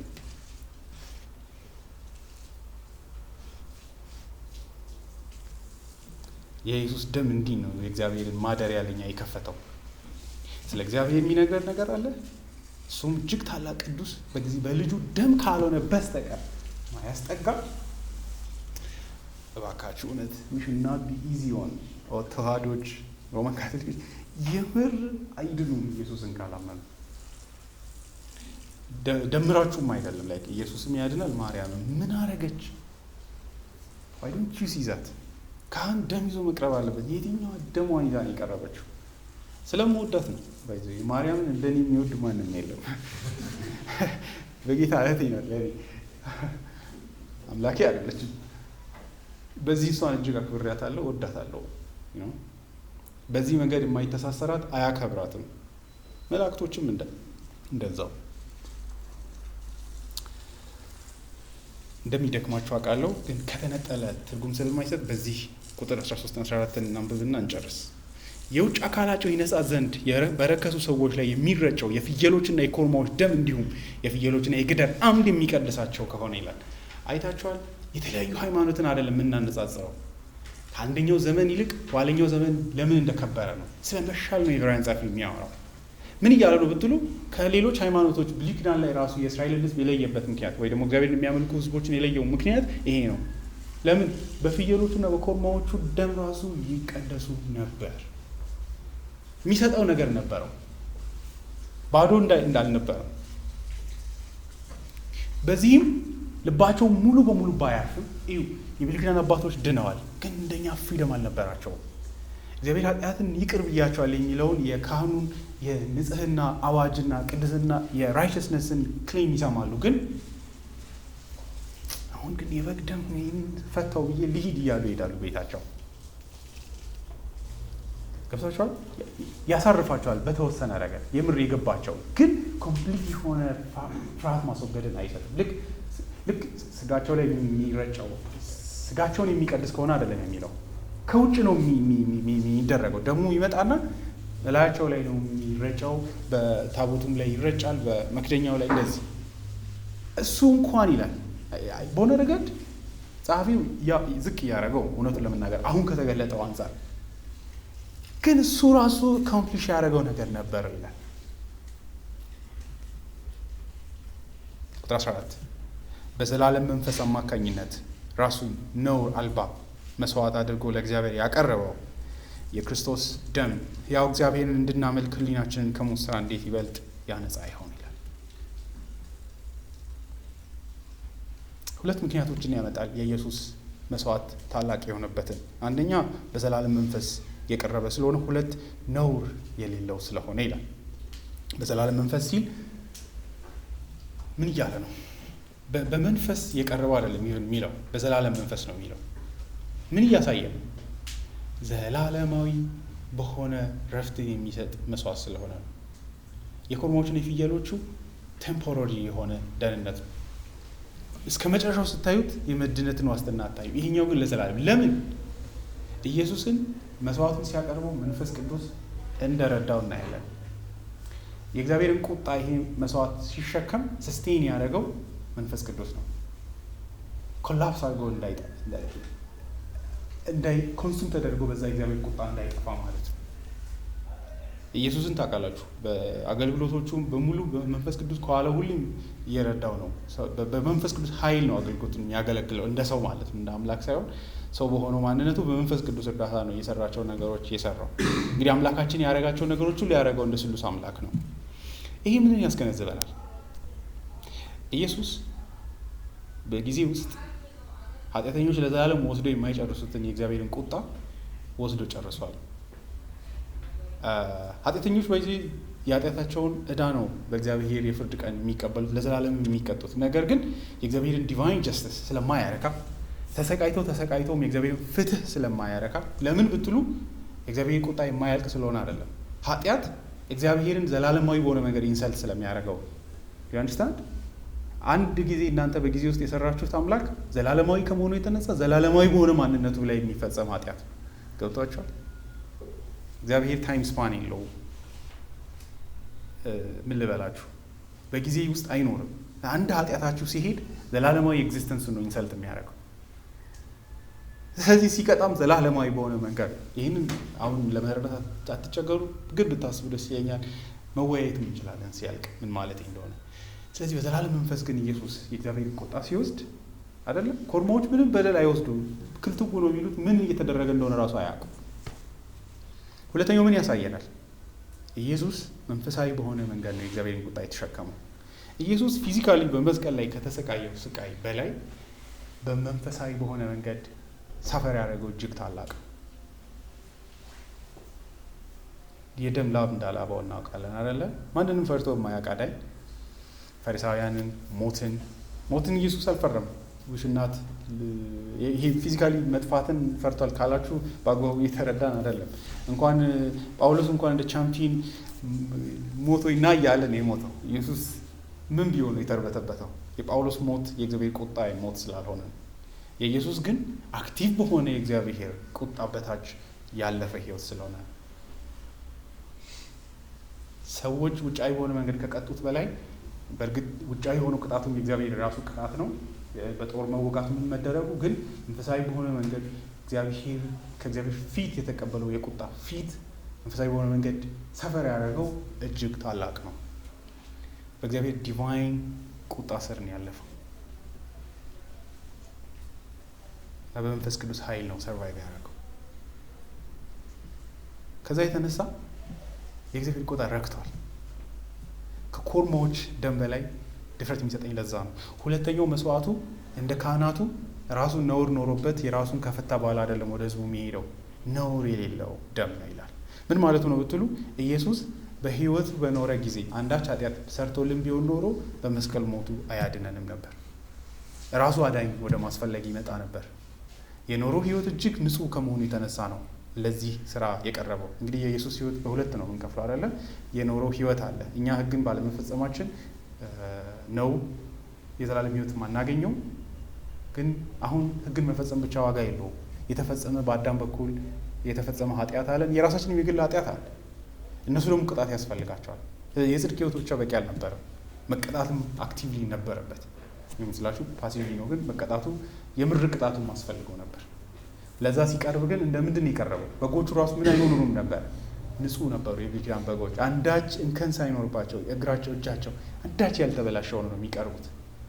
የእግዚአብሔር ልጅ እጅግ ንጹህ በሆነ ህይወት አንድ ጊዜ ኃጢአት ባልሰራ ልብ አእምሮ ኃጢአትን አንድ ጊዜ እንኳን መስራት ይቀርና ኢማጂኔሽኑ ላይ መጥቶ ሳይሆን አንድ እንደዚህ አይነት ሀሳብ ሳይኖረው ያለፈ አካል ሆኖ ነው የእግዚአብሔር ፍርድ ፊት የቀረበ።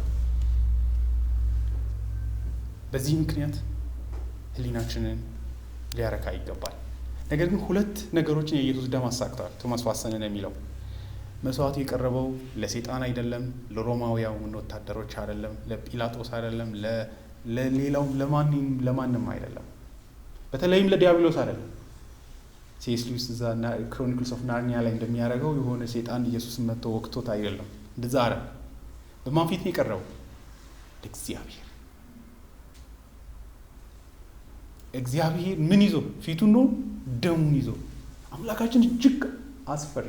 እግዚአብሔርን አንደርስቲሜት ካደረግን አደጋ ነው። ላይክ በቀላሉ ይሄ ኃጢአት ይህን ያህል አንዳንድ ሰው 80 ዓመት ለዚቻ 80 ዓመት አይቀጣልም። ብዙ ሰው ባይዞ እግዚአብሔር የለም ብሎ አይደለም የሚያምነው። እግዚአብሔር ብዙ አያሳስበውም። ህይወቴ ብሎ ነው። ሁለት ከዛ ካለፈ ደግሞ ምን ይቺ ኃጢአት ያን ያህል አይደለም በሚል ድፍረት ከዛ የተነሳ እግዚአብሔርን በቀላሉ ሊያልፈው ይሞክራል አይደለ? አንዳንዱ አመቱን ሙሉ ኃጢአት ይሰራና የምን ሱባኤ ነው የሚባለው የኦርቶዶክሶች ላይ ተዋህዶ ላይ ለተወሰኑ ቀናት ስጋ መብላት ያቆሙና በቃ we are dealt with God ይላሉ። ዋራን እንሰልት አይደለ? ከዛ በሚያስደንቅ ሁኔታ ቀኗ ባለቀች አይደለ ከመግባት በፊት ይሄ አምላክ ደስታችንን ሊወስድብን ነው ተብሎ ስጋ ድብን ተደርጎ ይበላል አላ ኢቭን with thorough አይደለም ገብቷቸዋል። ከዛ ሲያልቅም ደግሞ አይደለ እንደተወጣ አሁን ላይፍ ኢዝ ማይን አይነት ነገር ለአንድ ለሁለት ቀን እግዚአብሔር ካራሳ ዲል አድርገናል አይነት እንደዛ ሰው ያስባል እግዚአብሔርን በቀላሉ እንደሚያልፍ። ግን ደግሞ መሳሳት የለብንም። አንዳንድ መንፈሳዊነት አለ ክርስቶስን የማያስብ እሱም ኦገስተስ ሲዘምር እንደሚለው በእንባዬ ዘላለም ባለቀስ እግዚአብሔርን አቶን አደርገዋለሁ። ማታ ሂጂ ማልቀስ ነው ለዚህ ኃጢአት የሚል እንባ እግዚአብሔርን ኃጢአታችሁን እንዲተው አያረገው። እግዚአብሔርን የሚያስተው ኃጢአታችሁን እንዳያይ የሚያደርግ አንድ እንባ አለ። የኢየሱስ ክርስቶስ ከሱ ፊት ላይ የፈሰሱ እነዛ ላቦች ብቻ ናቸው። እግዚአብሔር ሳትስፋይድ ሆኖ ያየው ኃጢአትን በእውነተኛ ግቡ የተረዳ ሲያለቅስ ራሱ ኃጢአት ምን እንደሆነ ገብቶት በእግዚአብሔር ፊት ነፍሱን ያቀረበ አይደለ? የእኛ ንስሐ ራሱ ችግር ያለበት ለምንድን ነው ብትሉ we don't want to understand the weight of our sin አይገባንም ራሱ አይደለ? የኢየሱስ ግን full understanding እንዲያው እግዚአብሔርና የሰው ልጅ የተገባቡበት የመጀመሪያው ቀን ልትሉ ትችላላችሁ። እንደ ሰው ልጅ ሲቀር አንደርስታንድ what evil thing እነዚህ ሰዎች እንዳረጉ አይደለ? ልክ ሔዋንን አዳም እንዳረገው አይነት አረን የለውበትም ምናምን አይደለም ያለው። መዝሙር 40 ላይ እንደምታዩት ሎ አምላክ ሆይ ፈቃድን ልፈጽም መጥቻለሁ ብሎ በእግዚአብሔር ፊት ቅጣኝ ብሎ ራሱን አሳልፎ ለእግዚአብሔር ቁጣና ሴፍ እንደ ይስሐቅ የሰጠ አዳኝ ስለሆነ ነው። እሱንም ደግሞ ፌር አይደለም እያለ አይደለም የሞተው። ምንም እንኳን እሱ ንጹህ ቢሆንም ኃጢአተኞች የተገባቸው ይሄ ነው ያለ የእግዚአብሔርን ጽድቅ አፈርም በማድረግ ነው የሞተው። የእነሱን ቦታ በመሸከም ማለት ነው። እንዴት ይህን ታደርግብኛለህ? እኔ እንዲህን ማየት የለም በእነሱ ቦታ ስለነበረ በመቀበል ነው የሞተው። እግዚአብሔር ራሱ ነው ቁጣውን ያፈሰሰው አይደለም? ለእግዚአብሔር ነው የቀረበው። ይሄ ግን ውጤቱ ለእግዚአብሔር ብቻ አይደለም። ኃጢአት ለገባቸው ሁሉ የኢየሱስን ደም ሲያዩ በእውነትም አሁን ችግር የለም የሚያስብል ኃጢአት ደም ነው። እግዚአብሔርን ብቻ አይደለም ዋሰን ይላል። የክርስቶስ ስቃይን ስታዩ ትሩሊ ኃጢአቶች የሚገባቸው ይሄ ነበር። የኢየሱስን ደም አሜን ብሎ መቀበል ስለ ራሳችሁን ጀጅመንት እየሰጣችሁ ነው። እንዲህ ነበርኩ መዋረድ የነበረብኝ አይደል? አንዳንድ ሰው ገና ምንም ሳይሆን አንድ ጊዜ ማወርቻለሁ። አንድ ልጅ የሆነ መጥፎ ነገር ሰራና ዶርማችን ውስጥ እግዚአብሔር ግን ምን በበድለው የሚያደርገኛል ገብቷችኋል? like I don't deserve this በሰላም እየኖረ ማለት ነው። ገብቷችኋል? እንደዛ እንዳትሉ አደራችሁ። ይሄ በጣም አደገኛ ነው። እኛ በእግዚአብሔር ብዙ ታላቅ ቸርነት ነው የዴሊ ህይወታችንን እየኖርን ያለ ነው። we don't even understand ምን እያደረግን እንደሆነ አይደለ? በመሰረቱ እኛ እንደማንረዳ የሚገባን ኤቲስቶች የሚያደርጉትን ስናይ ነው አይደለ? የታለ አምላክ ይሉና ሄዶ ይበላል ይጠጣል፣ ማታ አይሞቱም፣ ጠዋት it's amazing አይደለ ይላሉ። አምላክ ቢኖር አይገልም ነበር ይላሉ። የእነሱ ኤክስትሪም ስለሆነ ነው አይደለ? የእኛም ህይወት እንደዛ ነው። ግን ትሩ አንደርስታንዲንግ እዚህ ጋር ኢየሱስን ደም ስታዩ ማሽን ይላል እነዚህ ኃጢአቶች የእግዚአብሔር ልጅ ደም ካልሆነ በስተቀር ምን ያጥባቸው ሊያስወግዳቸው ይችላል ይላል አላ። የኢየሱስ ደም ለኃጢአቱ የሚያቀርብ ሰው ኃጢአቱን ወይቱን ተረድቷል። ኢየሱስን ብቻ ፕሊድ የሚያደርግ ልጅህን ብቻ እኔን ተወኝ ብሎ የሚያምን ማለት ነው። የክርስቶስ ቁስሎች የእኛንም ህሊና ያረካሉ። ያንን እያየም አም ሶሪ ሄጄ መጽሐፍ ቅዱስ አንብቤ ነው ዲል ማድረግ ያለብኝ ካላችሁ ኢንሰልት ነው። ቤት ሄጄ እናደርጋለሁ አይባልም። ቤት ሄጄም ደህና መሆኔን አይዳውት አይደለ? ኢየሱስን እንድታይልኝ እፈልጋለሁ። ይሄ ደም ብቻ ነው የሚያስተርፈኝ። በዚህም ብዙዎች አምልኳችንን አንዱ የሚጎዳብን ምንድን ነው? የሞት ስራ ነው፣ ኃጢአት ነው። ጸሐፊው ምን ይላል? የኢየሱስ ደም ግን ለአምልኮ ራሱ እንድንደፍር ያደርገናል። ስንዘምር አለ አይደል? አንተ ኬት መጥተህ ነው እንደዚህ ድምፅ ከፍ የምታደርገው? ዝቅ አታረግም? ህሊናችሁ አይላችሁ? እንደ ጥሩ ሰውን ሰው ያይሃል። እኔ እንደዛ ይሰማኛል። እግዚአብሔር ስም ስጠራ ይከብደኛል። ኢየሱስንም ለማመስገን ማለት ነው። ላይክ because ሄጂ ይህን ድነት አንደርማይን ማድረገው ስለሚመስለኝ ግን እጮሃለሁ። ህሊናዬ በጮኸ ቁጥር እኔ አግሬሲቭ ሆኜ እሄድበታለሁ። እንደ አዲስ አላህ አይደል ዶርፍ ለማድረግ ማለት ነው። ከኢየሱስ ደም እስካለ ድረስ ምንም አታረገኝም ብዬ እና አእምሯችሁ ላይ ኮል ማድረግ ያለባችሁ የኢየሱስን ደም አለ አይደል? እንደ አንድ ኢንቻንት እንደተደረገ የሆነ ጥንቆላ እንደተሰራበት አካል የኢየሱስ ደም ብቻ እያሉ ራስን ሪማይንድ ማድረግ ማለት ነው። ሌላ ነገር አላውቅም ብሎ በእግዚአብሔር ፊት መቅረብ ማለት ነው። ይህ ደም እንድናመልክም ያደርገናል። በግና የኮርማ ደም እንዳታቀርቡ አደራችሁ። ብልጥ ይሆናችሁ መስሏችሁ ህይወታችሁን እንዳታቀርቡ ለእግዚአብሔር። ገብቷችኋል? የኮርማ ደም የሚያድን ነው ይመስለዋል። የራሱ ስቃይ፣ ሐዘን፣ ለቅሶ የሚያተርፈው ስፐርጅን እንዳለው ነው።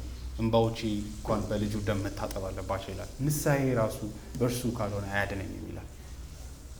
አለ ንስሐ የሚያረከው የሚመስለው አለ እንደ አንድ ፔመንት የሚያስብ ሮማን ካቶሊሲዝም እንደዛ አይደለ? ፔናንስ አድርጋችሁ የምትከፍሉት የራሳችሁን ጭንቀት ነው። ላይክ ኃጢአትን በቃ ሜዲቴት ታደርጋላችሁ ተቀምጣችሁ በቃ በድያለሁ ብላችሁ ማለት አለብን። ባይደው ይሽናት አንደርስት ይላል። ግን በዚህ ኃጢአቴን ፈትቼዋለሁ ብሎ ማሰብ ሞኝነት ነው አይደለ? ኦገስተስ ያለው ትልቅ ነው። በቃ ህግን መፈጸም አቅም የለኝም፣ በእጆቼ ጥረት ላረክ አልችልም። ቅናቴ ረፍት የማያውቀው ረፍት የሌለው ቅናት ለሃይማኖትና ለአንተ ከዛ ዘላለምም ደግሞ ቢፈስም ባዬ ለኃጢአቴ ምትክ ከቶ አይሆነውም በአንተ የታቸዋል። ኦልተርኔቲቭ ደሞች አሉ ዛሬም የሚቀርቡ የኮርማዎች ደሞች፣ ለቅሶ ህግን ፈጽማለሁ ብሎ ማሰብ እንደዚህ። ግን እውነተኛ አማኝ በዚህ ሁሉ አልችልም። ሊያረካ የሚችለው የልጅ ደም ብቻ ነው። የዚህ ህይወት መጨረሻው ምንድን ነው ብትሉ ለማምለክ ነው። በክርስቶስ ደም ታጥበን ተመልሰን እግዚአብሔርን ለመሳለቅ አይደለም። ካልቪን የሚለው ላንብብላችሁ። ይሄ ሰው የዚህ ሰው ስም ስለሚጠፋ ብዬ ነው። To serve the living God, this we must observe, is the end of our purgation. For we are not washed by Christ, that we may plunge ourselves again into new filth, but that our purity may serve to glorify God. ኃጢአትን መልሼ ላለማድረግ ነው በደሙ ታጥቤ የሚሄደው። እንደገና ለመሞከር ነው የሚሄደው እንጂ ላይትሊ ለመውሰድ አይደለም። እታገላለሁ። ዮሐንስ እንዳለው ሲያቅተኝ ደግሞ ተመልሼ አሁንም በዚህ ደም ውስጥ እዘፈቃለሁ አይደለ? አንደኛ ዮሐንስ መልእክት ወርተ ላይ የሚለው ልጆች ኃጢአትን አታድርጉ፣ ኃጢአትን ብታደርጉ ግን በሰማያት ጠበቃ አለላችሁ። ስለ ኢየሱስ እግዚአብሔርን አመስግነን እንጨርስ።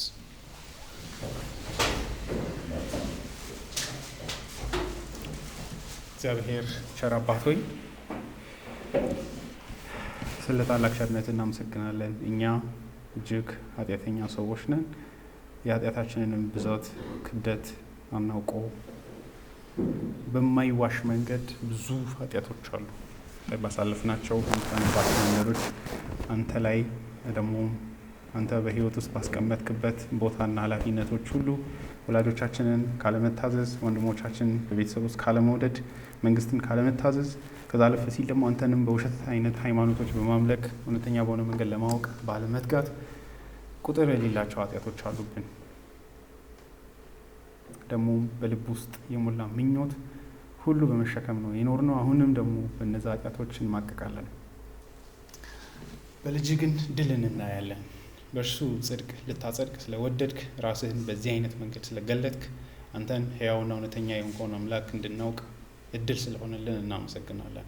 እግዚአብሔር አባት ሆይ ሁላችንም እዚህ ያለነውን እንድትረዳን በፊትህ ለመቆማችን ምክንያት ብለን የምንሰጠው የልጅህ የኢየሱስ ክርስቶስ ደም ብቻ እንዲሆን እንድትረዳን እንጠይቃለን። እግዚአብሔር አባት ሆይ ይህ ማዳንህ የልጅህ ደም እስከ ሕይወት ፍጻሜ ድረስ አርማችን እንዲሆን ደግሞ አንተንም ስናይ ሁል ጊዜ በልጅህ ደም በኩል ብቻ እንድናስብ የጌታ እራት ላይም እንደምናየው አንተ ራስህን የገለጥከው በደም ደግሞ በተቆረሰ ስጋ ውስጥ ነው። ይህ ያንተ እውነተኛ መገለጥ መርሲ ሲት ነው። ይሄ የምህረት መቀመጫ እግዚአብሔር አባት ይሄ እንዲታየን አእምሯችንን እንድትከፍት እንጠይቃለን። ዛሬ ምን ስላሳሰብከን ተመስገን። በኃጢአት ምክንያት የምንጨነቅ የምንታገል ኃጢአቶቻችንን የሚያስጥል ምንም ነገር እንደሌለ የሚሰማንን በልጅህ ደም እንድንረካኛም አርፈን እንድንኖር እንድትረዳን እንጠይቃለን። ስለ ልጅህ እናመሰግናለን። በኢየሱስ ክርስቶስ ስም አሜን።